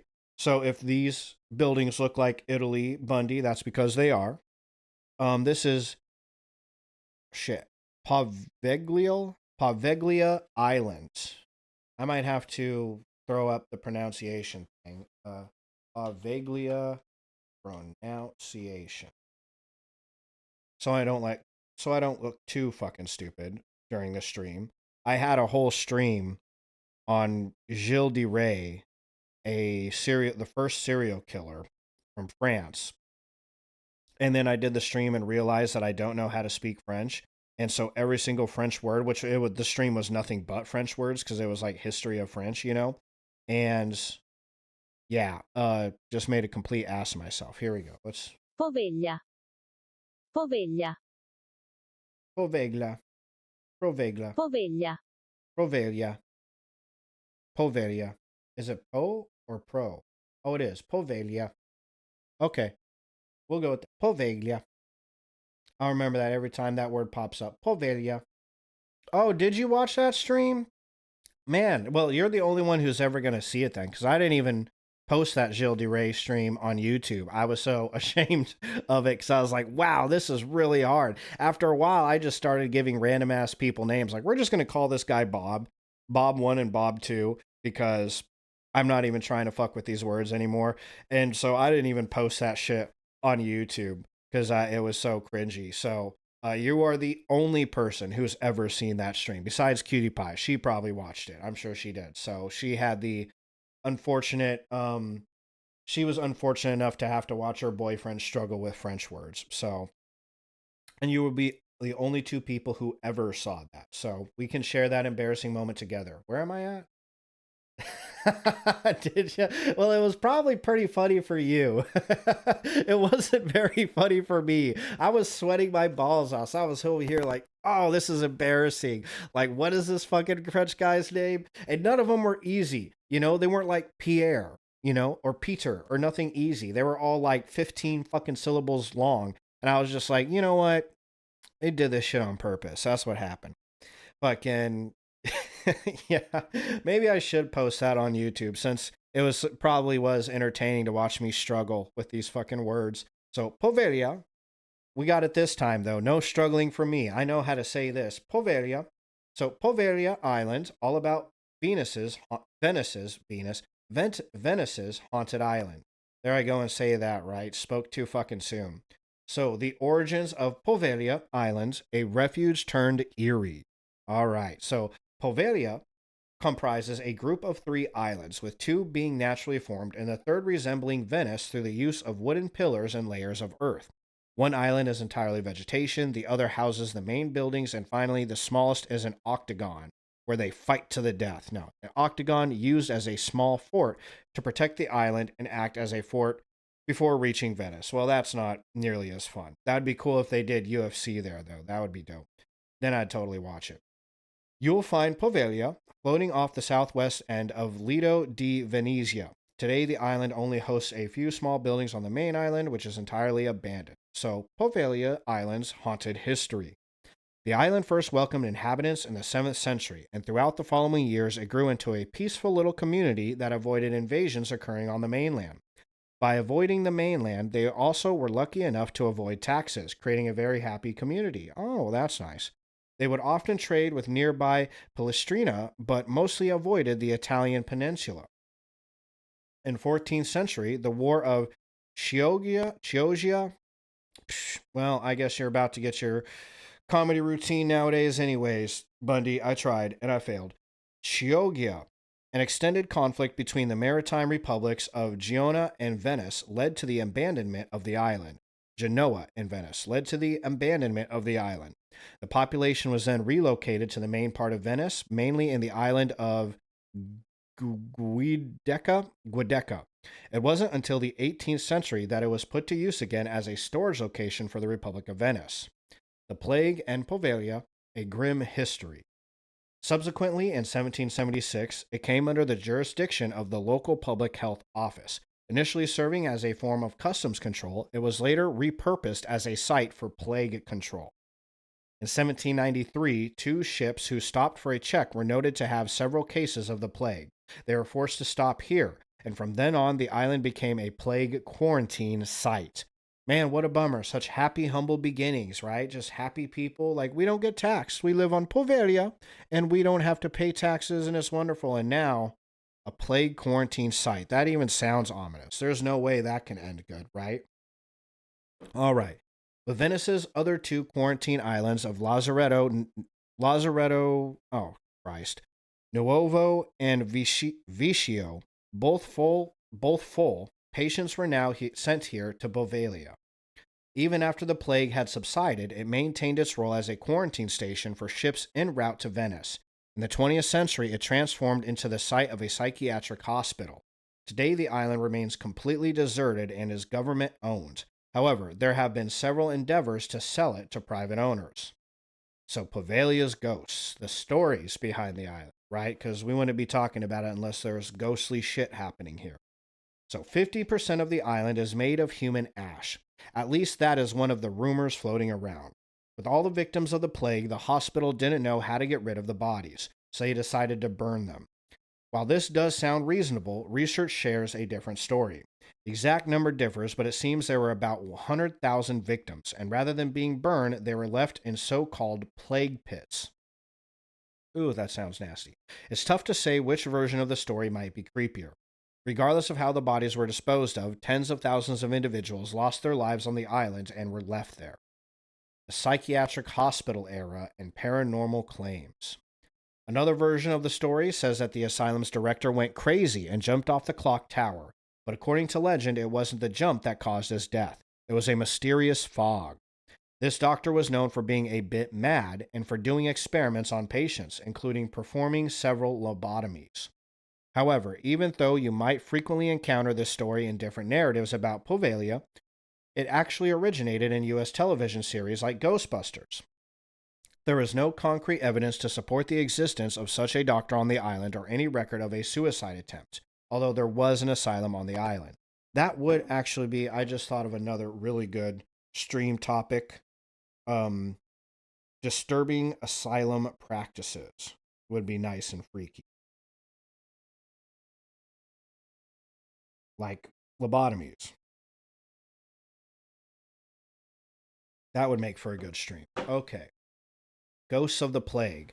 Another Poveglia legend tells us that the patients of the psychiatric hospital would often see the ghosts of the plague and feel even more tortured by these visions. These stories unfortunately cannot be fully confirmed, so it remains another mystery of Poveglia Island. The truth about Poveglia Island. While there are many exaggerated stories, one thing is certain. For such a small island, an immense number of individuals have lost their lives there. Whether due to the horrors of the plague, the Battle of Venice, and Napoleon conducted on and around the island, or even the passage of time spent in a mental hospital. Seeing the abandoned land and the destroyed structures, you can't help but feel the weight of the patients who lived here and contemplate the sad stories of the island. What's left of Poveglia Island today? There was once the ancient San Vitale Church. However, it was destroyed when Napoleon Bonaparte passed through. Today, only the bell tower remains. Thankfully, this ancient structure was saved due to its useful function as a lighthouse. The clock you see dates back to 1745. Well, that's a real lame picture of the clock. So, can you visit Poveglia Islands? Well, presently, Poveglia Islands remains closed to visitors. However, since the island is state-owned, you have the option of seeking special permission from the municipality to visit. Typically, such permission is granted for purposes like film crews, photography projects, or research. A word of caution, it's worth pointing out that all of the remaining structures have been left in rubble and aren't very safe to explore. Most of the stairs and ceilings have collapsed and vegetation has taken over. And on that note, we're going to go ahead and watch somebody explore Poveglia Island, right? Overnight on the world's most haunted island. This is Dara Ta. I've never heard of this YouTuber. They got a pretty high subscription count, though. Let's pop over to the YouTube screen. We're going to watch Mr. Dara here. Funky name. Tell us or show us what it's like to be on Poveglia Island for a night. And this is kind of one of those good old classic ghost hunting type stuff, you know. Bust out the ESP meters and, you know, see some freaky shadows, scream, cry, pretend something grabbed your hand and call it a day. I only watched a few minutes into the video and the guy was funny enough that I was like, sure, yeah, you know, let's throw him on, throw a little comedy into the stream. And I didn't know Bundy was going to be here or Patani. So we have enough comedy as it is.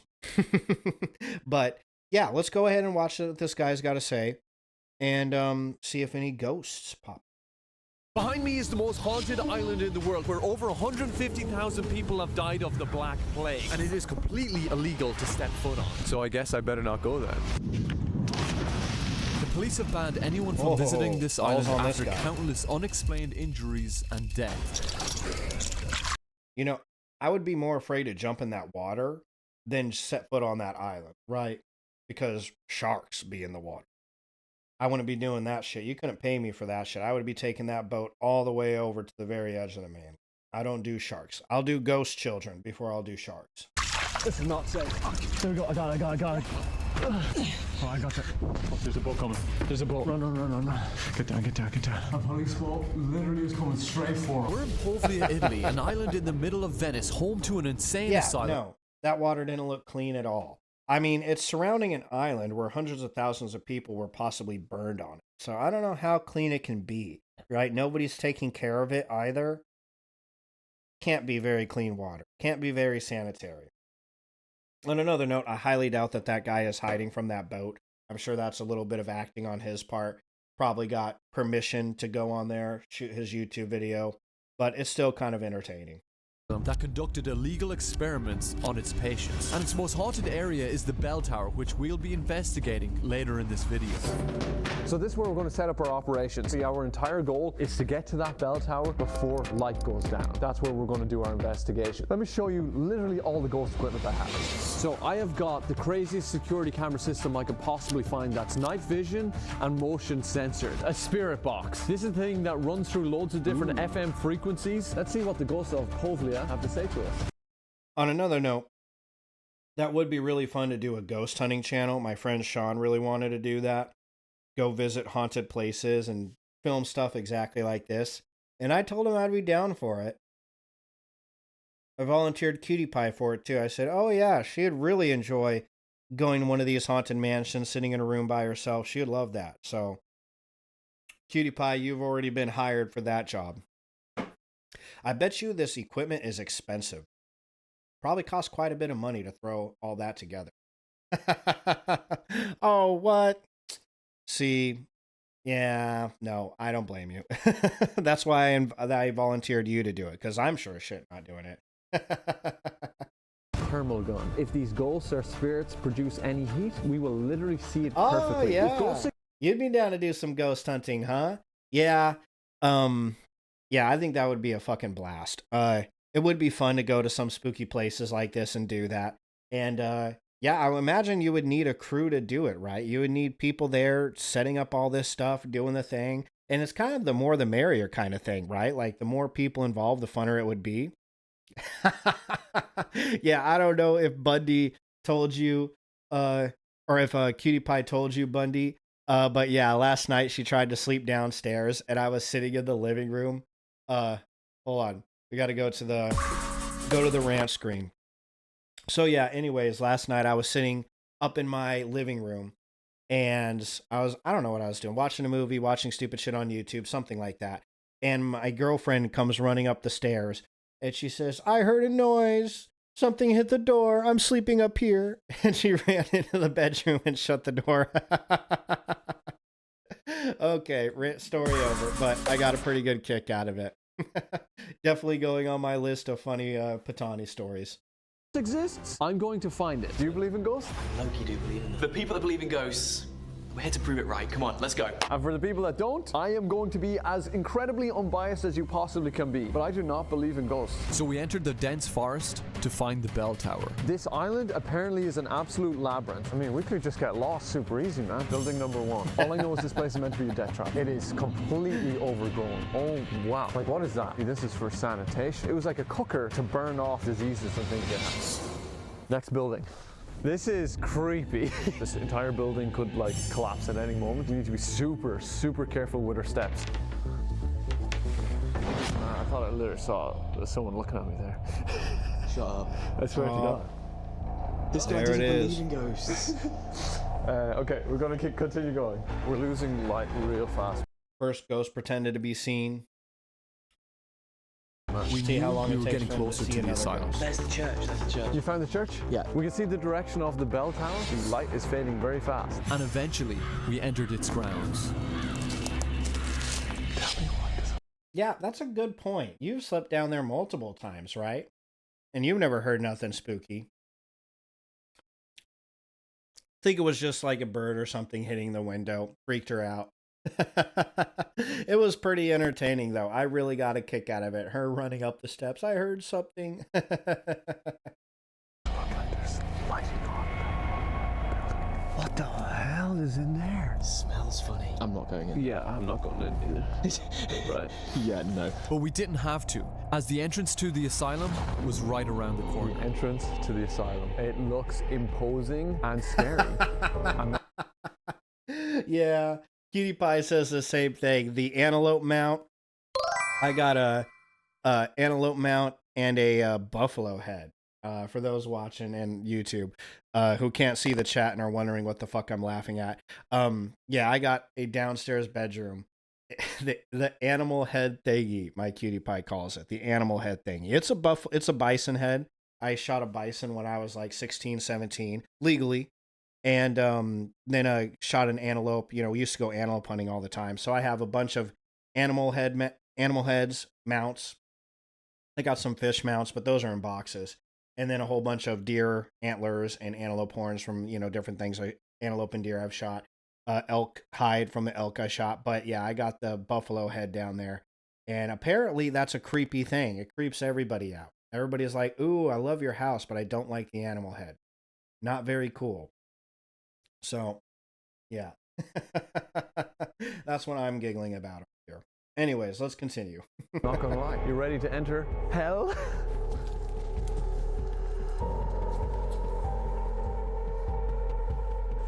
Oh god, need to get some lights on. We now need to start planting the first cameras. Deep into the asylum we go. I'm getting the sense that like just anything could be around the corner. Patient bed. Oh man, look how dark it's gotten. Every step I'm taking feels dangerous. Oh my god. Yeah, that would be the scariest part. Walking up these stairs and all around these buildings that are dilapidated and falling apart. You know, this YouTube video here reminds me of another scary movie called Deadstream. Yeah, this one right here. Good movie. About this exact thing. YouTube streamer wants to do a stream in a supposedly haunted house. And so it's kind of like found footage type stuff too. Ooh, look at that image. That's a creepy one. This is a very good movie though. Really funny. This guy's hilarious in the movie. So a lot of good comedy and then a lot of really good scares too. And I think they made it for a very small amount of money. So either way, huge recommend. Got to check out Deadstream. So yeah, I mean, I think we all kind of get the gist, right? Mr. Ghost Hunter here is going to hunt some ghosts. I'll make sure I link this guy's video in the description so you can check it out and watch more of his ghost hunting adventure. It's only like a 10-minute long video, but you know, we already got 3 minutes into it. We've seen him do his cameras. I think this whole section right here is just an ad read. So, starts again at like 5 minutes, but yeah, so I'll let you do that on your own time. You know, because spoiler alert, they just see a lot of things that, you know, could be ghosts, but probably aren't. you know, your basic ghost hunting stuff. But still, if you're into that sort of thing, then definitely check out this guy's channel. I think he does a lot of stuff like this, is the actually. world's deadliest job. 3-day survival on Snake Island. Ooh, Snake Island would be a really good stream. I forget that that's a... Let me type that out. Snake Island. That would be a good Wildlife Wednesday. We got something similar to Snake Island today. It's an even freakier than an island full of snakes. Exploring the world's deadliest islands. Russian sleep experiment. So yeah, if you like some interesting and creepy type stuff, world's most haunted island. Oh, that's the one we're watching. Snake Island off of Australia. I don't know exactly where Snake Island is, to be honest with you. Let's just type it in. Island in the Black Sea. Where is the Black Sea? Oh, that don't look like a Australian name. Isla da Quemada Grande. I need Cutie Pie here to read this. She now speaks Spanish. She's a pro Spanish speaker. So, more commonly referred to as Snake Island is an island off of the coast of Brazil in the Atlantic Ocean. Also, Adamant, my other regular viewer, he's probably heard of that. He's from Brazil, so I think he's in Brazil right now, actually. He lives in Brazil. Tunes in occasionally to watch me talk about the mental health stuff. But yeah, that would be fucking cool to do a whole stream on that. Next time Adamant's in chat, I'm going to have to ask him about Snake Island and if he's ever heard of it. But we got something similar to Snake Island coming up. We're going to let this guy do his thing. I'll keep Snake Island in the back pocket for a later stream, though, because that would be awesome. But we're going to move on to the Castle of Good Hope. So the Castle of Good Hope is in South Africa. I guess you could have... I didn't need my note card to say that. It was right here. Oh, yeah. Gotta flip you back over here. Hello. Okay, so... As a Dutch person, visiting Cape Town was like coming home. Many Dutch influences can be found in this beautiful South African city, and even though Afrikaans is different from Dutch, I understood each word.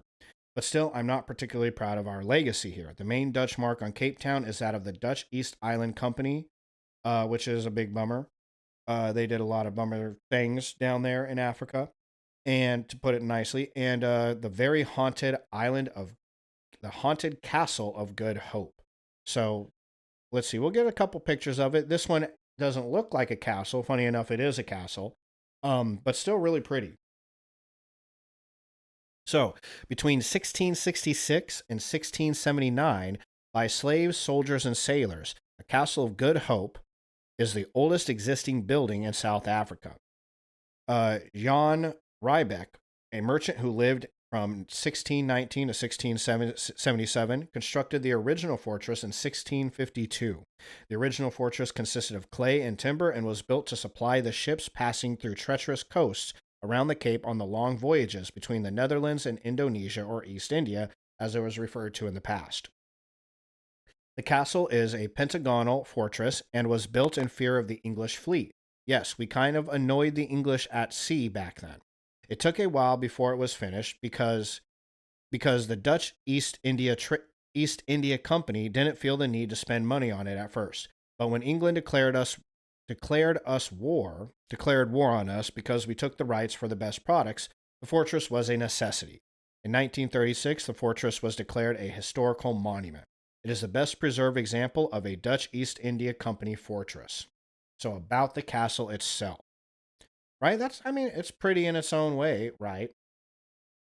The 5 bastions. Nasty human noises. The 5 bastions were named after the titles of Wilhelm III van Oranje-Nassau, Lerdman Buren, and, oh my goodness, I'm never going to learn how to say that. Katzelnellenbogen. We're going to call it the Bogen. Nassau and Orange. A bell tower was also constructed in 1684, and the original bell, which was made in Amsterdam in 1697, still hangs. It weighs over 660 pounds. The bell was used to announce the time and as a warning device which could be heard from miles away. The fortress housed a church, a bakery, living quarters, shops, cells, and a dungeon. Of course it does. Why not? That's probably where the hauntings come from, if we've learned anything in this stream so far. Prisons are prime places for hauntings, that and quarantine islands. The Castle of Good Hope was used as a prison during the Second Farmer War from 1899 to 1902. Fritz Duquesne, leader of the Duquesne spy ring, was caught and imprisoned here. He nearly escaped by digging his way through the thick cement wall using just an iron spoon. Wow. Inventive, Mr. MacGyver here.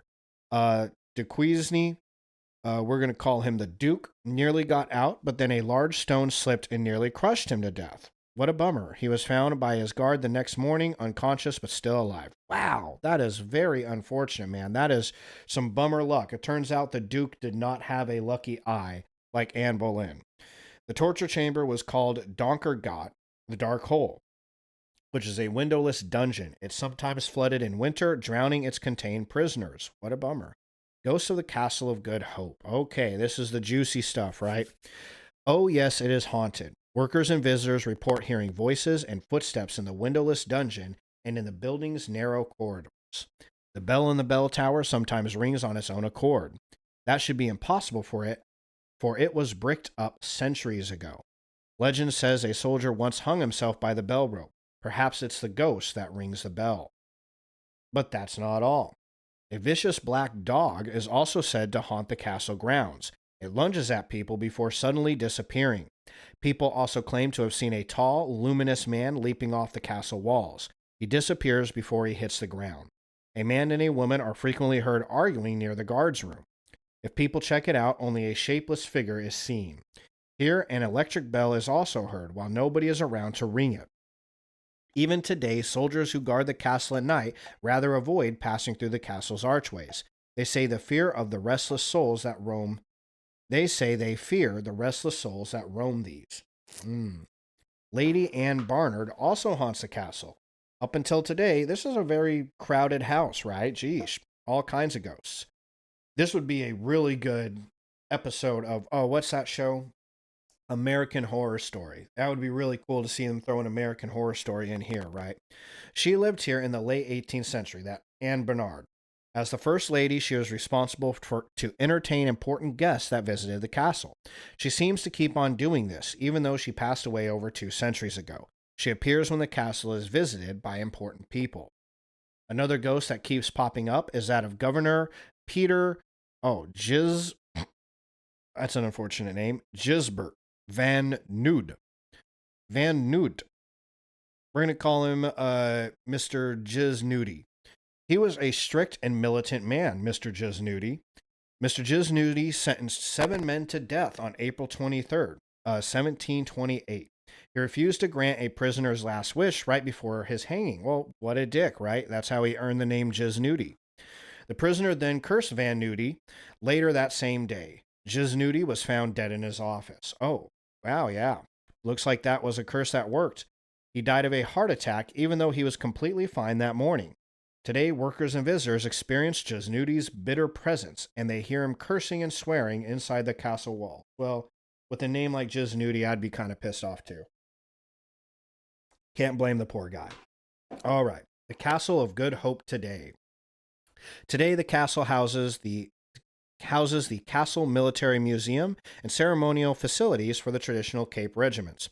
Unfortunately, I don't have juicy ghost stories to tell about this place myself. However, this is a great piece of history.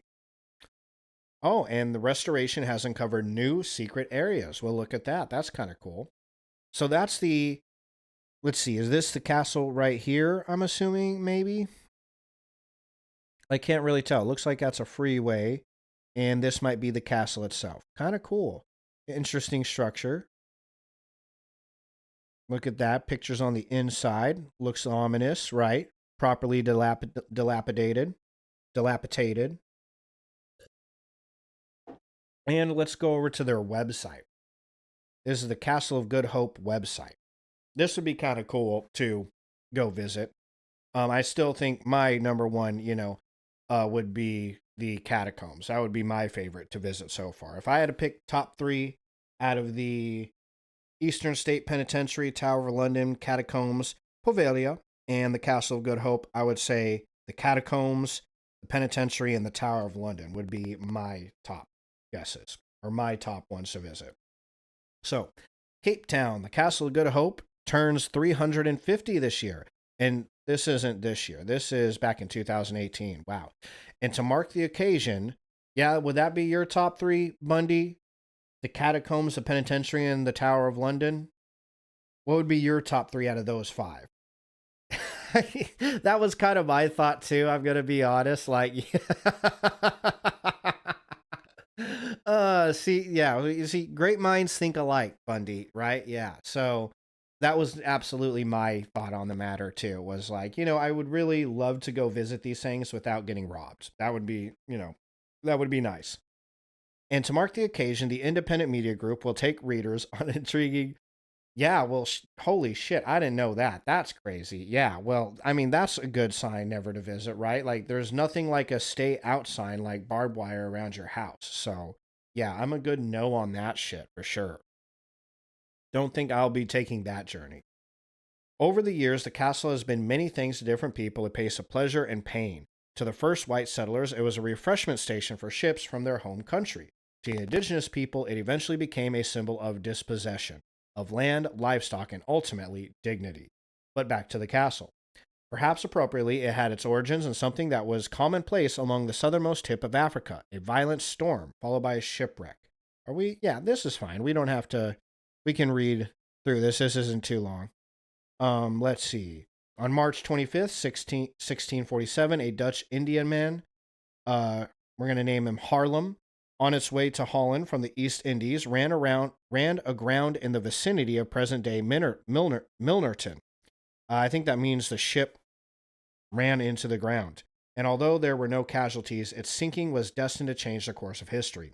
A junior merchant named Jansen was instructed to stay behind with about 60 crew to look after the cargo, while fellow crew members boarded other ships in the fleet and continued their journey to Holland.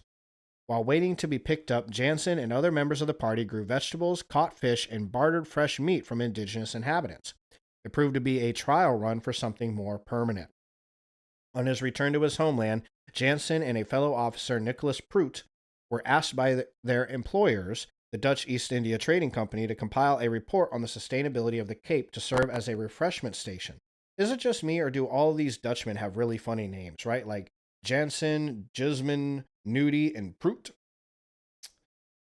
The report, known as the Remonstrante, highly recommended the idea. They were supported by Riebeek, a member of the fleet that picked them up. In 1651, Riebeek, accompanied by 79 men and 8 women, set sail for the Cape to set up a refreshment station. First commander of the Cape built the first permanent structure, a fort on the site of the present-day Grand Parade. It was built out of clay and timber. We kind of already read all that. Yada, yada. Castle had other faces too. Administrative center for the Cape, a garrison, a prison full with holding cells. Some of its purposes, though, were even more sinister. Here's the juicy stuff. For example, it, or rather a section of it, served as a torture chamber and a place where people were executed. And it also housed a gallows. In this regard, one of the more fascinating stories associated with the castle involved the ghost of an 18th century governor, Mr. Van Nudie, who had been cursed on the gallows by one of 7 men he had condemned to death. The curse did not take long to kick in. Nudie died on the same day he was cursed. Legend has it he died with a look of surprise on his face. One of the earliest hangmen was married to a slave owned by one of the Cape's best-known 18th century socialites, Anne Bernard. Bernard was most impressed at the way the hangman performed his duties, but she felt nothing but contempt for his wife.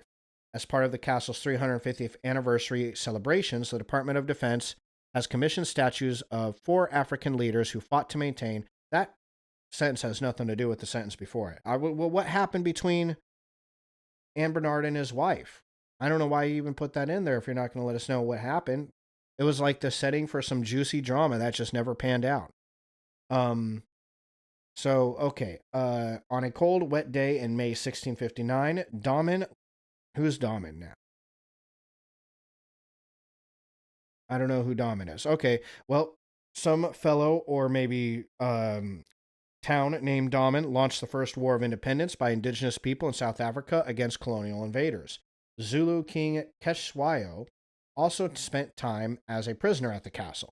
This was after he had been captured in the forest after his forces had suffered horrific losses against the British at Kambula and Jinjindolovu. Despite angry protests from whites in the colony of Natal, he was granted permission to travel to England to plead his case to British politicians. Dubbed the ladies' man because of his striking good looks, even more so in tailored European clothing, he inspired what was described as some very bad verse. White young dandies get away-yo, clear the way for Setaway-yo. Another guest of the castle was Sekuhune, the king of the Petty. Ooh, I wonder what that's short for. Who, like so many other African leaders throughout southern Africa, was forced into war by land-hungry invaders. In his case, it was strife with the Boers in the 1870s that proved to be the beginning of his downfall. Although he was able to hold his own against the Boers, the British proved to be a different proposition. Theophilus Shepstone, the administrator of the Transvaal, after the First Anglo-Boer War, was scathingly critical of the Boers for not being able to defeat the Petty. This, he said, had seriously undermined the authority of the white man on Africa. The notoriously cynical Shepstone pushed Sekune into war by instituting a series of taxes and fines that the Petty were unable to comply with, until the only option open to them was war. And yeah, so there you have it. A whole bunch of wars, people dying, torture. There was a woman that didn't like another woman, and we never knew what happened with that. But there you go. That is some of the history of the Castle of Good Hope and why it was haunted. And a couple of the ghost stories there, right? So that was number 1, 2, 3, 4, 5 on our list. I got 3 more. Wow. So we've been kind of going at a snail's pace here, but it's okay because we kind of been joking around, having fun. This has been a good stream. The next one is my most favoritist, though. This one is the creepier version of the Snake Island. This is Island of the Dolls. Lost in time. Oh, hold on. That was supposed to be a good, sinister lean in, but let's redo that. This is the Island of the Dolls. Long, ghastly shadows drape the landscape. Dense foliage and heavy undergrowth obscure your vision. As you walk through this island, you begin to feel uneasy, as though someone or something is watching you. Ooh, this is La creepy. Isla de las Muñecas, the Island of Dolls, one of the most accursed places on Earth. Today, we're unraveling the spine-chilling story of this cursed island, where the line between the living and the dead is as thin as the mist that shrouds the small island in constant darkness. So prepare yourself for a terrifying look at the haunted Island of Dolls. The supernatural tale of the island begins in an age long past, deep within the canals of Xochimilco.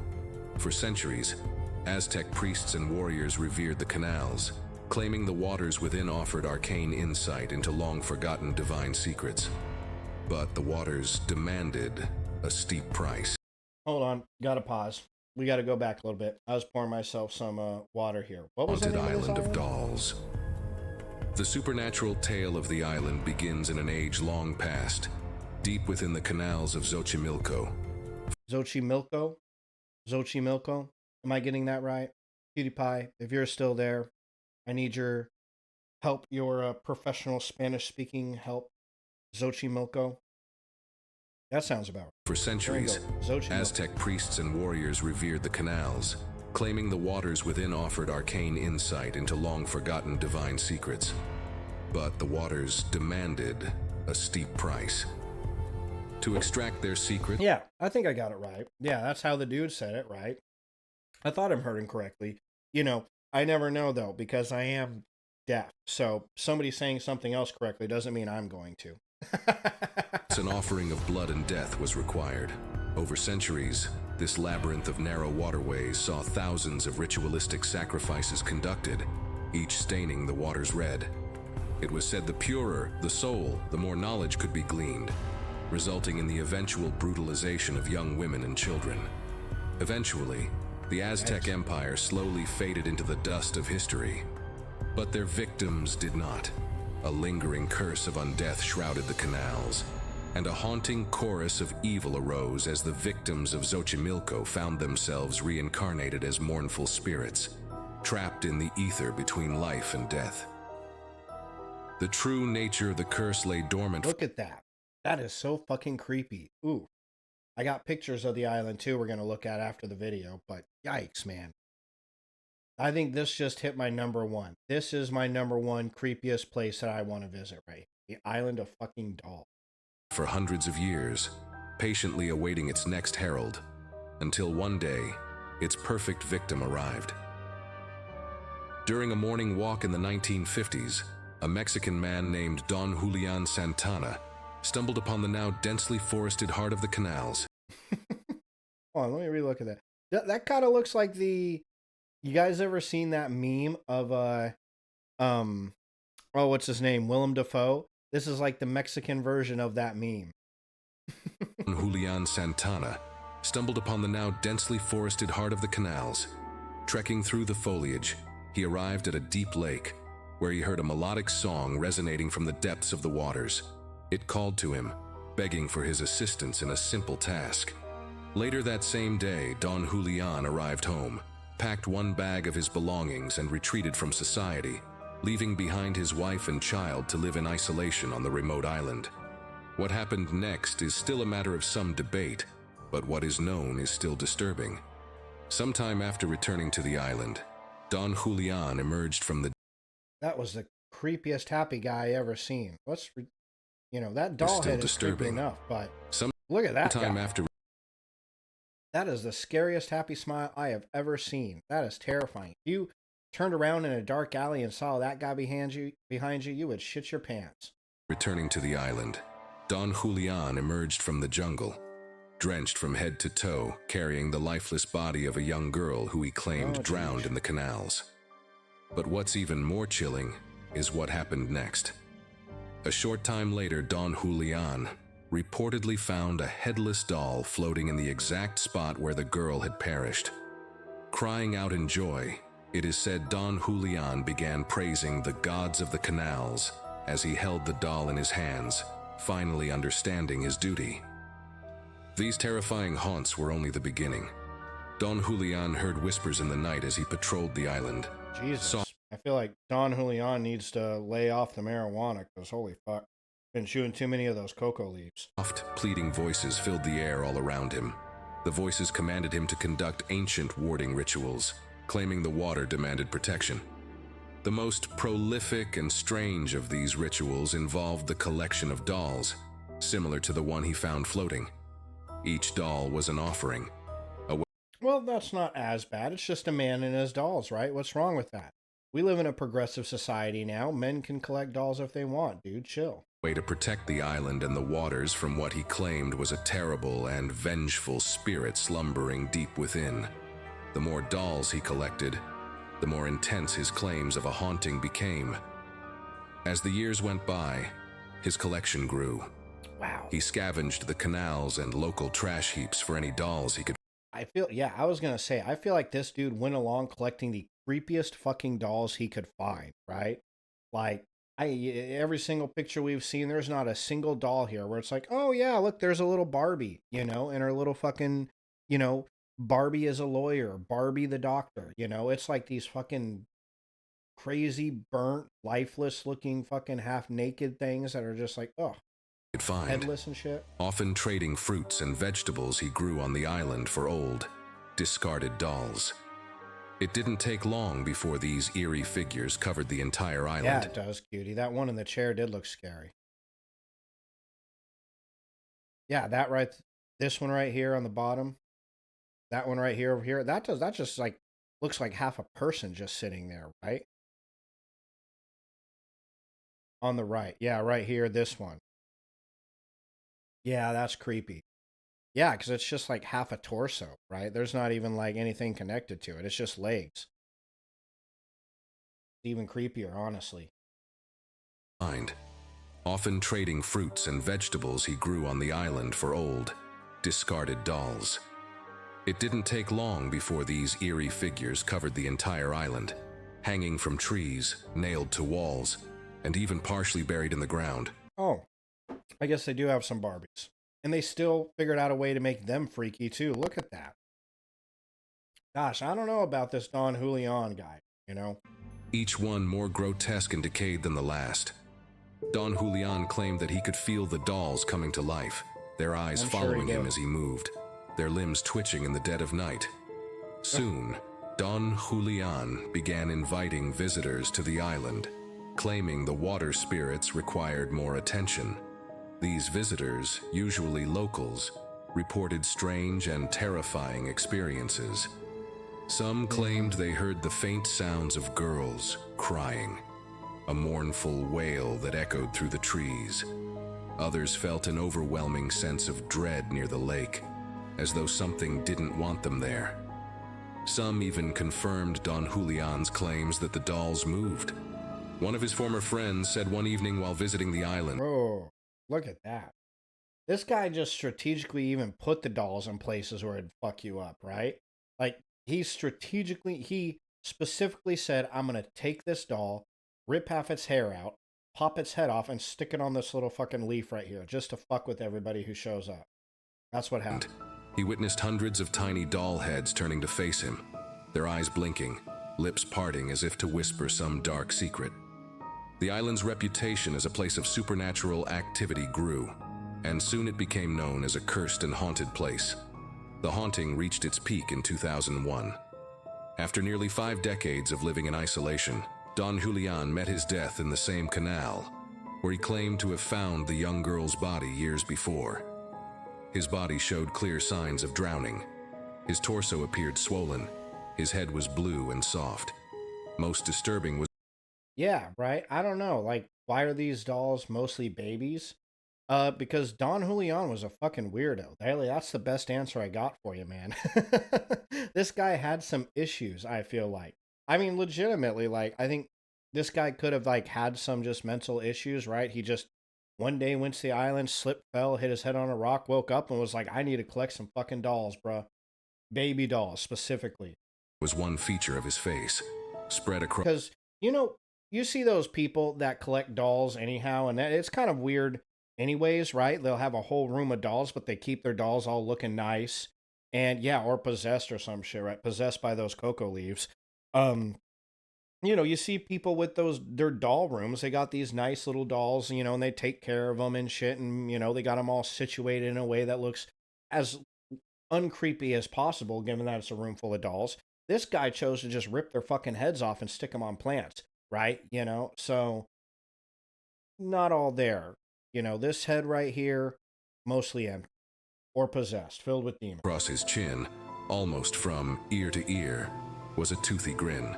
Ooh. It was as though he died overjoyed, embraced by some unseen entity. The exact nature of his death remains a mystery. Some visitors say they saw skeletal hands reaching up from within the canals, grasping at his body as it floated down the canal stream. Others believe the spirits inhabiting the dolls slew him before throwing his body into the lake. Some say that his spirit never left, that he still walks the island, harmonizing songs late in the evening, forever trapped alongside the spirits he so treasured. What is certain is that Don Julian's death plunged the island into a new, even darker era of hauntings. In the years since, the island of dolls has devolved even further into something more grim and grotesque. Ooh, And look at that doll. That one was creepy. Hold on, where was it? in the years since, the island of dolls has devolved even further into something more grim. Look at that. Even all of them. Look, that one, this one over here is fucking creepy. Yikes. And grotesque. And for those who visit, the experience is far from a casual sightseeing trip. Many have reported feeling an oppressive, almost suffocating energy as soon as they step onto the island. Some have described the inexplicable urge to throw themselves into the lake, as if some unseen force was drawing them in.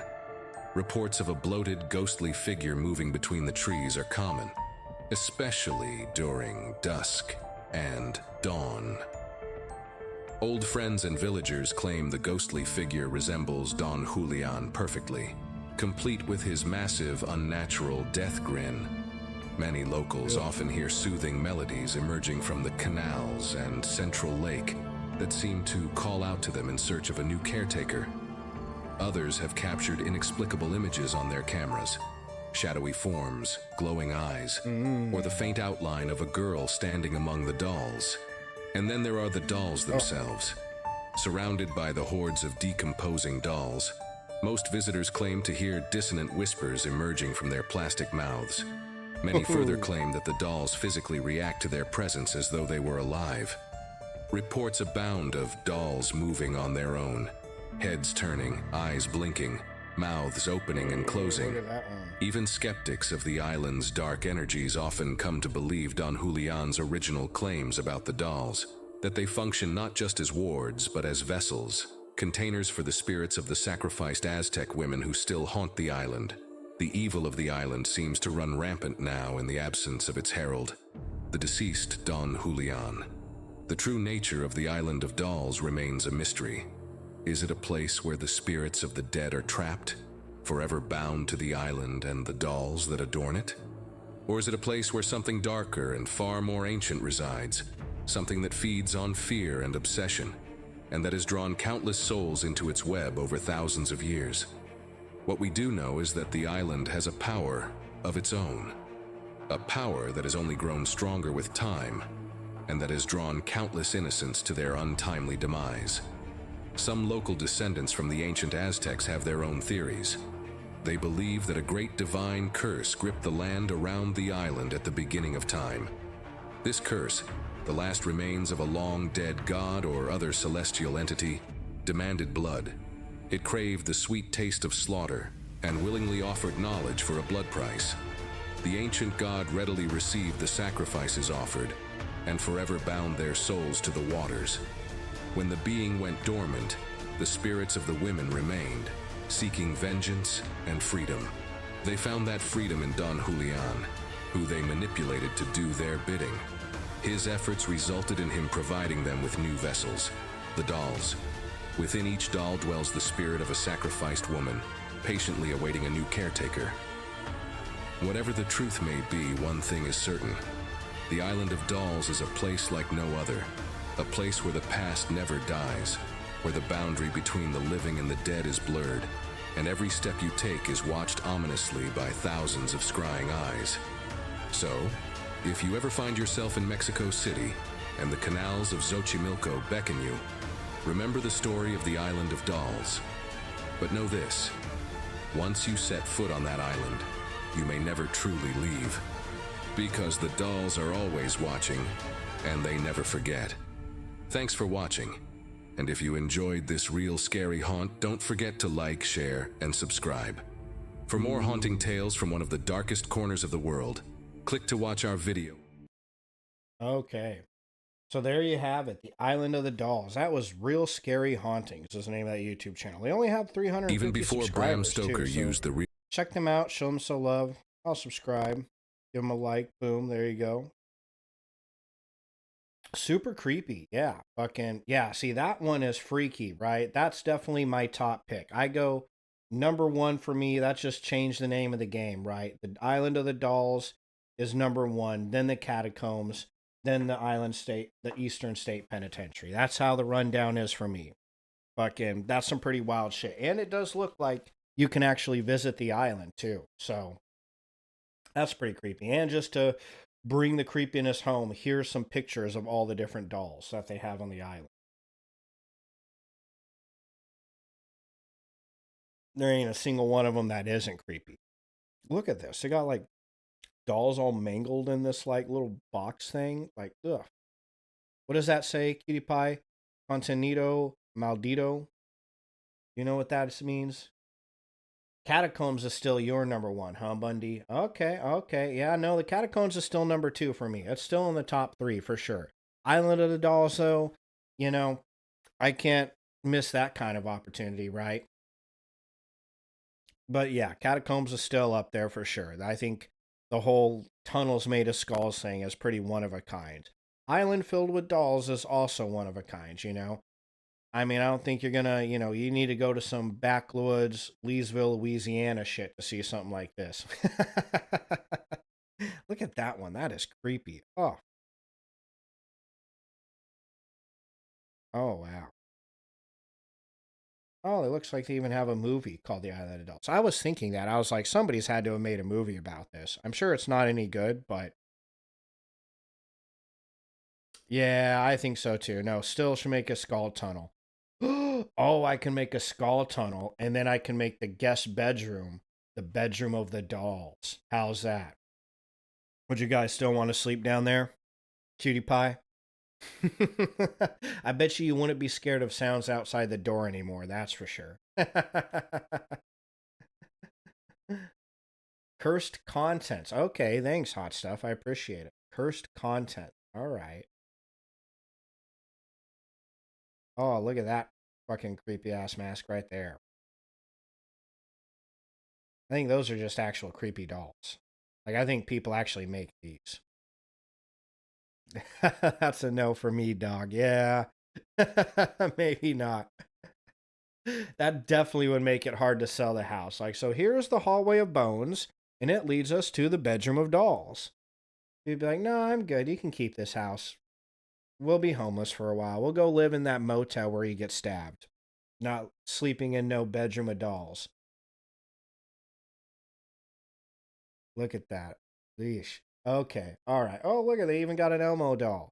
Even Elmo's in on this bullshit. Poor guy. Jeesh. They even had to rip his eyeballs out too, just to do it. Okay, well, there's the island of the dolls, everybody. All right.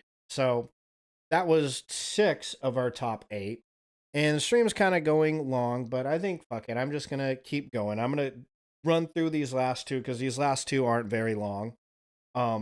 So yeah, I'm going to hit these last 2.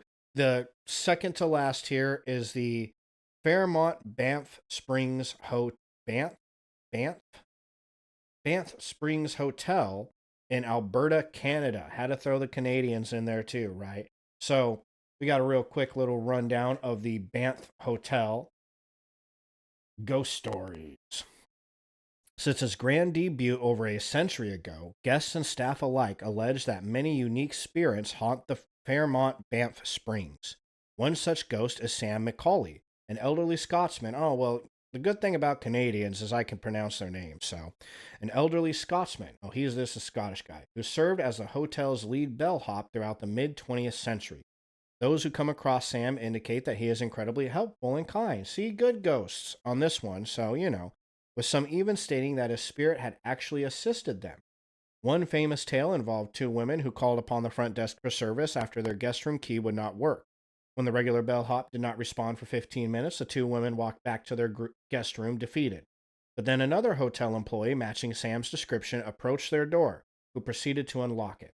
The bellhops staffing the front desk that night were stunned to learn that such a figure had manifested to help the 2 women. Other stories involve guests seeing Sam haunt his old office on the mezzanine floor, which is currently a guest room. A few have even watched the ghost facade materialized at various spots on the 6th, 7th, and 9th floors of the hotel. Perhaps the most famous of those specters is known as the Bride, whose stories harkens all the way back to the 1920s. According to legends, a young couple once decided to get married at the Fairmont Banff, and around the time of its initial opening. The bride looked beautiful as she descended down the hotel staircase that day, adorned in a gorgeous white wedding dress. Unfortunately, something unusual startled her greatly, and she stumbled down. I knew it. I fucking knew that's how the story was going to end. The bitch tripped on her dress and fucking head first down the steps. Tumbled down the stairs. Some stories state that her heel caught at the banister, while others insist that a candle nearby glanced off her clothing. Nevertheless, she perished during her fall. Yep. Tripped down the steps, broke your neck. Tale as old as time. Countless people have since reported encountering a veiled figure gliding down the stairwell, her shadow billowing as if it were an ornate gown. Some have even seen an apparition in the ballroom upstairs who had danced throughout the space in a massive wedding dress. Many people believe that it is the bride who is still desperately waiting to dance with her beloved for the first time. So, ladies, be careful in them wedding dresses and stairs, because that's what can happen. So, and there's a whole, we already went over the bride, Sam the Bellman, and then there's haunted rooms as well. Oh, big old burp. Woof. While they'd rather not mention room numbers, there are specific rooms that staff say are haunted. Guests have reported having the pillows yanked out from under their heads, that's incredibly rude, while they slept, or even being pushed off the bed by some unseen entity. Well, that happens to me every night. PewDiePie is always pushing me off the bed, stealing my pillows, so I'm pretty much set for this place. I know how to handle that. Whatever spirits haunt this room, it's safe to say that if they can rest in peace, they want to make sure you don't either. Right? Sound like a bunch of rude dicks. Another room that shall remain numberless has a story with many variations, but the gist of it is that an entire family was murdered there, and ever since, guests in the room have reported being awakened by screaming. When they turned on the lights, they would see bloody handprints on the mirrors. Oh, wow. Depending on who tells the story, the handprints either disappeared before hotel staff had a chance to clean them or wouldn't come off at all. If you visit the floor where the room should be, you'll find it's been completely covered and is inaccessible from the hallway, which is either to keep guests out of the supposedly haunted room or due to renovations, depending on who you ask. Ooh. So all kinds of ghostly ghost guys here at the Banff Springs, and I had to throw a picture of this up because I know that penitentiary was pretty, as was the Tower of London, but look at this fucking place. That is beautiful. That is so pretty and spooky. Look at it with the lights on. Let me get a better picture of that one. Isn't that gorgeous? That is so pretty. That's like a fucking like Hallmark card painting thing, right? Really pretty. I feel like that's definitely by far one of the prettiest on here with all the trees around it and pretty in a very spooky, eerie kind of way, right? But yeah, and here's some pictures of the inside. Man. Yeah, 5-star hotel. Well, I think that's what it is. It is like a 5-star hotel that, oh, that's kind of cool, the painting there. 5-star hotel that just happens to be haunted. I mean, yeah, look at that shit. That's definitely 5 stars, right? Beats the hell out of the Motel 6 down the road, I'll tell you that. But that would be a cool place to visit too, just because it's luxurious, you know? Like the Island of the Dolls, you know, they don't exactly have, you know, accommodations, right? You're not going to find many 5-star restaurants on the Island of Dolls, right? Catacombs, probably the same thing. You're not going to get a lot of 5-star room service happening at the Catacombs. But here at the Banff Hotel, you can get the shit scared out of you and get a 5-star resort. Down feather pillows and everything. Room service. Oh, look at those stairs. Isn't that beautiful? I don't know. I would almost put this on the list of places to visit too, right? Just because of how pretty it is. And it's probably really nice. I mean, being there, look at that. That's gorgeous. You know, even if you don't see a ghost, just being there to see that would be worth the trip. I definitely feel like this is Bundy's kind of place though, right? Like, I don't know why, but I see massive 5-star resort and I think, no, Bundy could be here. This is definitely Bundy's, this is his style of living right here. Me and Cutie Pie, we'll get the crummy ass Island of the Dolls. Bundy, he could get the 5-star resort. How's that? Oh, that's funny. All right, but that is really pretty though. Yeah, that would be worth visiting just to see it. Okay, so that was the number 9th, right? It was a really short one, but I just had to throw it in there so Canada was represented, right? Canada has their fair share of freaky shits too, so we had to throw them in there. That was easy, you know, the prettiest one out of all of them, in my opinion. So I had to throw that in there. And then we'll go on here for our last one, the most famous haunted place in America, the White House in Washington, D.C. Yeah, as it turns out, the White House is supposedly haunted by at least a half a dozen different ghosts. So we're going to watch Mr. DeMeo here. That's actually his name on the website too, Mr. DeMeo. Mr. DeMeo, pretty decent size channel too, 500,000 subscribers, right? So pretty, hopefully this is a good video. He's going to share some of the creepy ass stories that we have at the White House. Oh, if I remember right, yeah, these guys are pretty funny. I think this was kind of a funny channel. If I remember, you know, if I picked the right one, might be thinking of a different video. But yeah, let's see about all the ghosts in the White House.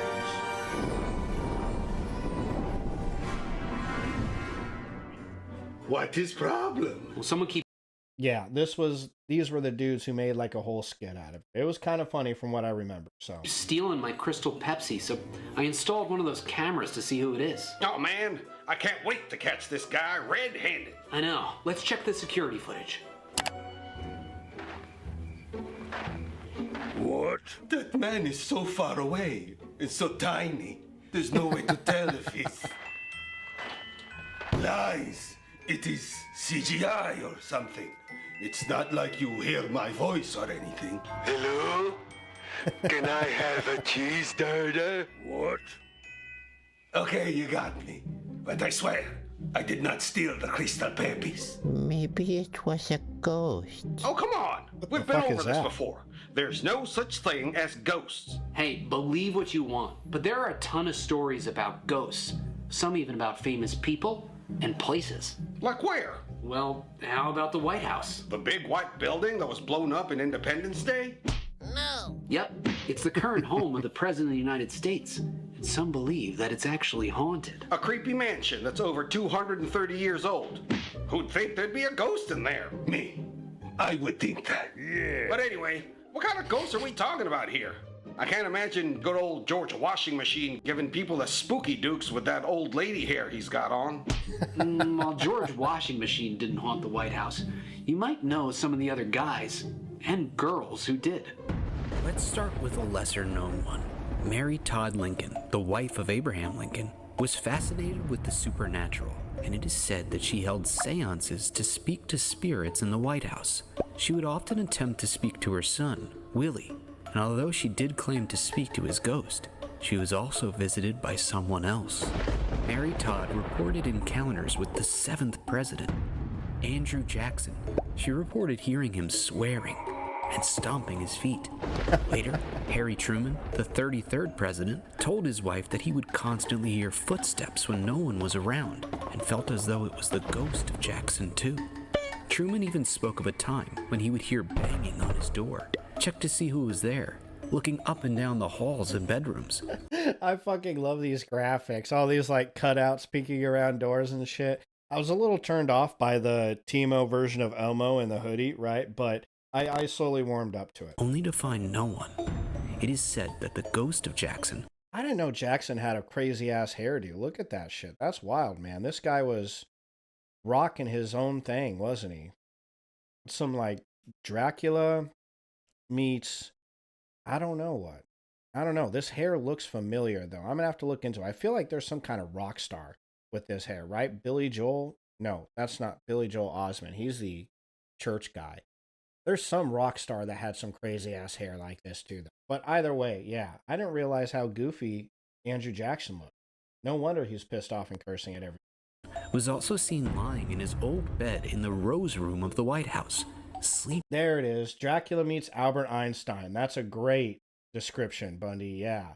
On, let's go back. To find no one. It is Albert Einstein meets Dracula, right? Yeah. With a sad face, because he looks sad. Tiny eyes. His eyes are really close together, too. And look at that fucking forehead. That is a big-ass forehead, too. That's a 5 head if you've ever seen one, right? Got the widow's peak going on. Unfortunate genes. It is said that the ghost of Jackson was also seen lying in his old bed in the Rose Room of the White House, sleeping or laughing. Another haunted area of the White House was the former attic. Attics can be a little creepy, so the former attic of the White House is... Yeah, I know. You can ask my cutie pie. We got a clown living in our attic, according to her. So, the last thing you want in your attic, right? You know, if raccoons and possums aren't bad enough, worst case scenario, you got a clown in your fucking... No different. William Henry Harrison is the first president to have died while in office after only serving as the president for 31 days. But even though he was gone, he still lingered in the White House for years. People working for the Truman administration told stories of hearing things constantly moving in the attic, and even hearing voices up there. Many assumed this to be the ghost of Harrison. Apparently, many believe William Henry Harrison left something in the attic, and he's still walking around up there and looking for it to this day. So there's a ghost in the attic. Big deal. Just do what I do whenever I see a spider. What's that? Burn the house down and file an insurance claim. I'm kidding. Just put a bookshelf in front of it and never go in the attic again. Problem solved. Andy, this is the White House. It's one of the most famous buildings in the world. They're not just gonna put a bookshelf in front of everything. Wait, there are more ghosts? Yep, we're just getting started. John Adams, the second president of the United States, moved to the White House from the former U.S. Capitol in Philadelphia. At the time, Washington, D.C. was still just a small town, built mostly on wet and swampy land. Now, because the East Room of the White House was the warmest and driest place, Abigail Adams, the president's wife, used to hang her clothes to dry there. Her ghost, wearing clothes she was often seen in, has reportedly been seen heading towards this East Room, walking through walls and doors with her arms outstretched as if she was carrying laundry. Some even reported the smell of damp clothes and soap in this room, despite nothing being there. But there's still some lesser-known ghosts here too. In 1883, the description of a ghost of an old skinny man haunting the second-floor bedrooms came from a White House staff member who described the spirit as an aged and bent man with a long, glowing white beard and hair. His walk never made a noise, but he was said to stand tall and proper. It was said that this ghost would disturb President Ulysses S. Grant at night, but sightings of this man were always accompanied by a strange electrical sensation which could be felt in the air. There are also many sightings of a young teenage boy in the White House. No one knows who this boy is, but there are many reports of him being seen and his hands being felt on your shoulders as if he was pressing down and looking over you. Employees of the White House always referred to this ghost as the Gosh, they just get creepier and creepier, right? We just went from old ladies carrying laundry to fucking little haunted dudes and giant tall guys. Like, it's getting worse and worse. That's crazy. This blew my mind. When I got this on all the lists of haunted places and it said the White House, I was like, wow, I have never heard that. Sounds made up. But apparently, not so. Oh, half a dozen different presidents claim it. thing. I was hoping Obama would be on here, right? Obama come on here and be like, this place is definitely haunted. That little ghost bitch scared the fuck out of me.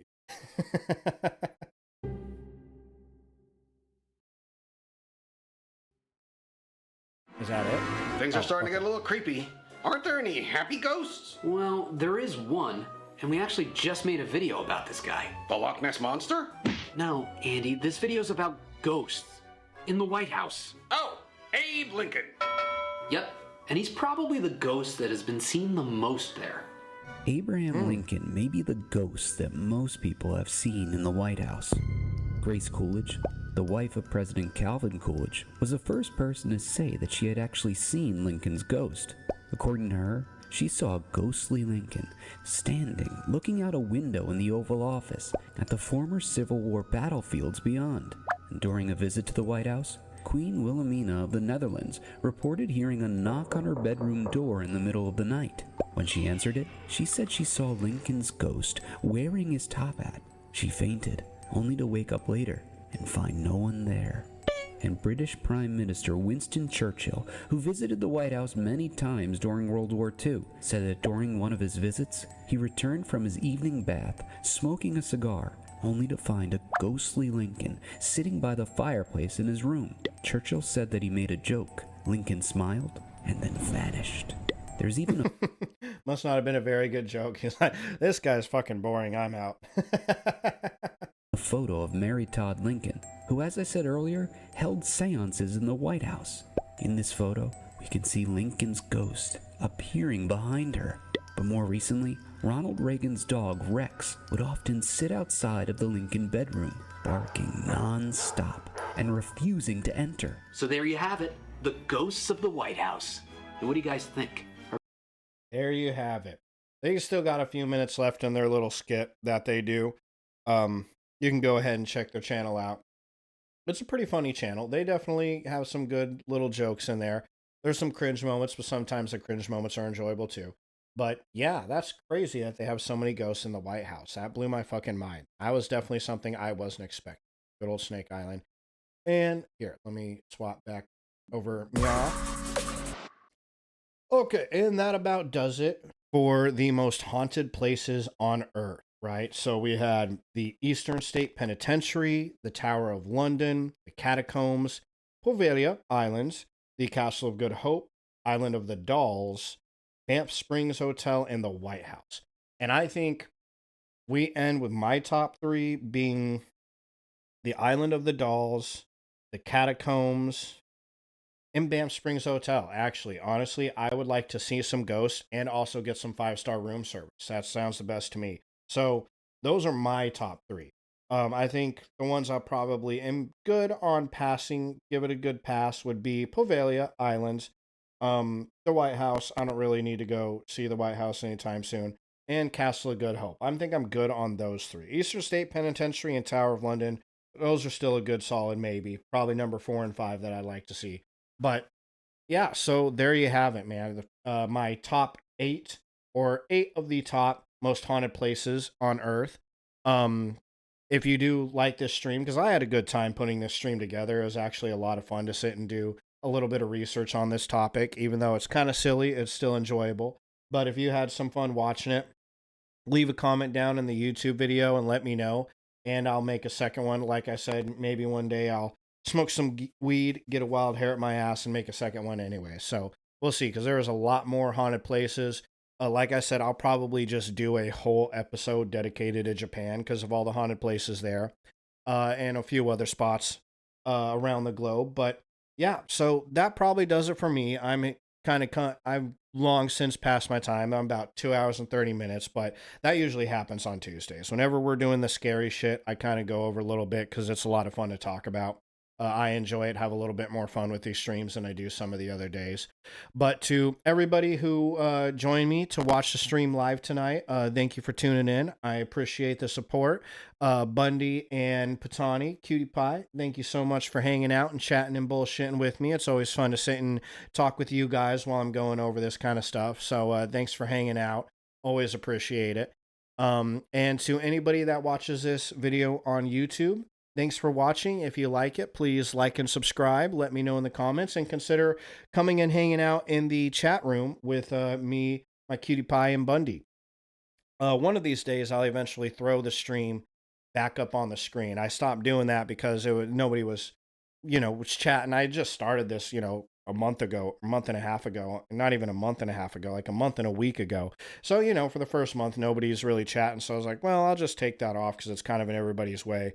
I might at some point, maybe tonight, because I got a whole bunch of acoustic shit I need to hang up in this room, kind of make the sound a little bit better. So maybe tonight I'll go in there, pop that stream back on over here, or pop the chat back up so we can actually chat some more. But anybody who watches this on YouTube, if you enjoy this kind of stuff, be sure to check out my stream or the resulting videos on YouTube. My stream, Terrifying, there's that burp right in the middle of my sentence. My Terrifying Tuesdays happen every Tuesday, obviously, at 7 p.m. I've been thinking about pushing it to 8 p.m. Because occasionally I have gotten a couple more viewers on Twitch doing 8 p.m.s, but we'll see. I'm still playing around with time, so it's bound to change. But if you just go to my Twitch channel, I'll always have the correct time up, so you know ahead of time when it's happening. It'll always be there. But yeah, consider coming over to the Twitch channel and bullshitting while we go over this type of stuff. Next Tuesday, if you're interested, I'm going over, where are we? Is that a Tuesday? Oh, hold on. My cards are sticking together. Next Tuesday is Alabama Myths and Legends. So last Wednesday, I went over Alabama cryptids, right? Spooky animals like White Thing and the Crichton Leprechaun and all that. That was found in Alabama. Next Tuesday, I'm going to go over some myths and legends, ghost stories from Alabama. And they got a lot of really good ones, okay? Because Alabama does have a very dark history, given that it's in the South and slavery. So there's a lot of really spooky-ass stories that come from Alabama regarding slavery. So we got a few of those that we're going to check out. That's next Tuesday. Tomorrow will be my Wildlife Wednesdays, and I got a pretty interesting stream. It is a stream about how wolves became dogs. So for some reason, I got a wild hair at my ass and decided to research the process for how human beings essentially turned wolves into dogs. And so that's what we'll be going over tomorrow. I got about a good 2-hour stream plans for all that. So if that sounds like an interesting topic, you can either check that out live or you'll see the resulting video on my YouTube channel. So check that out. But in the meantime, I'm going to go get some food and start hanging up some acoustic paneling. To everybody that hung out tonight, thank you so much for hanging out. I really appreciate it. And until next time, peace.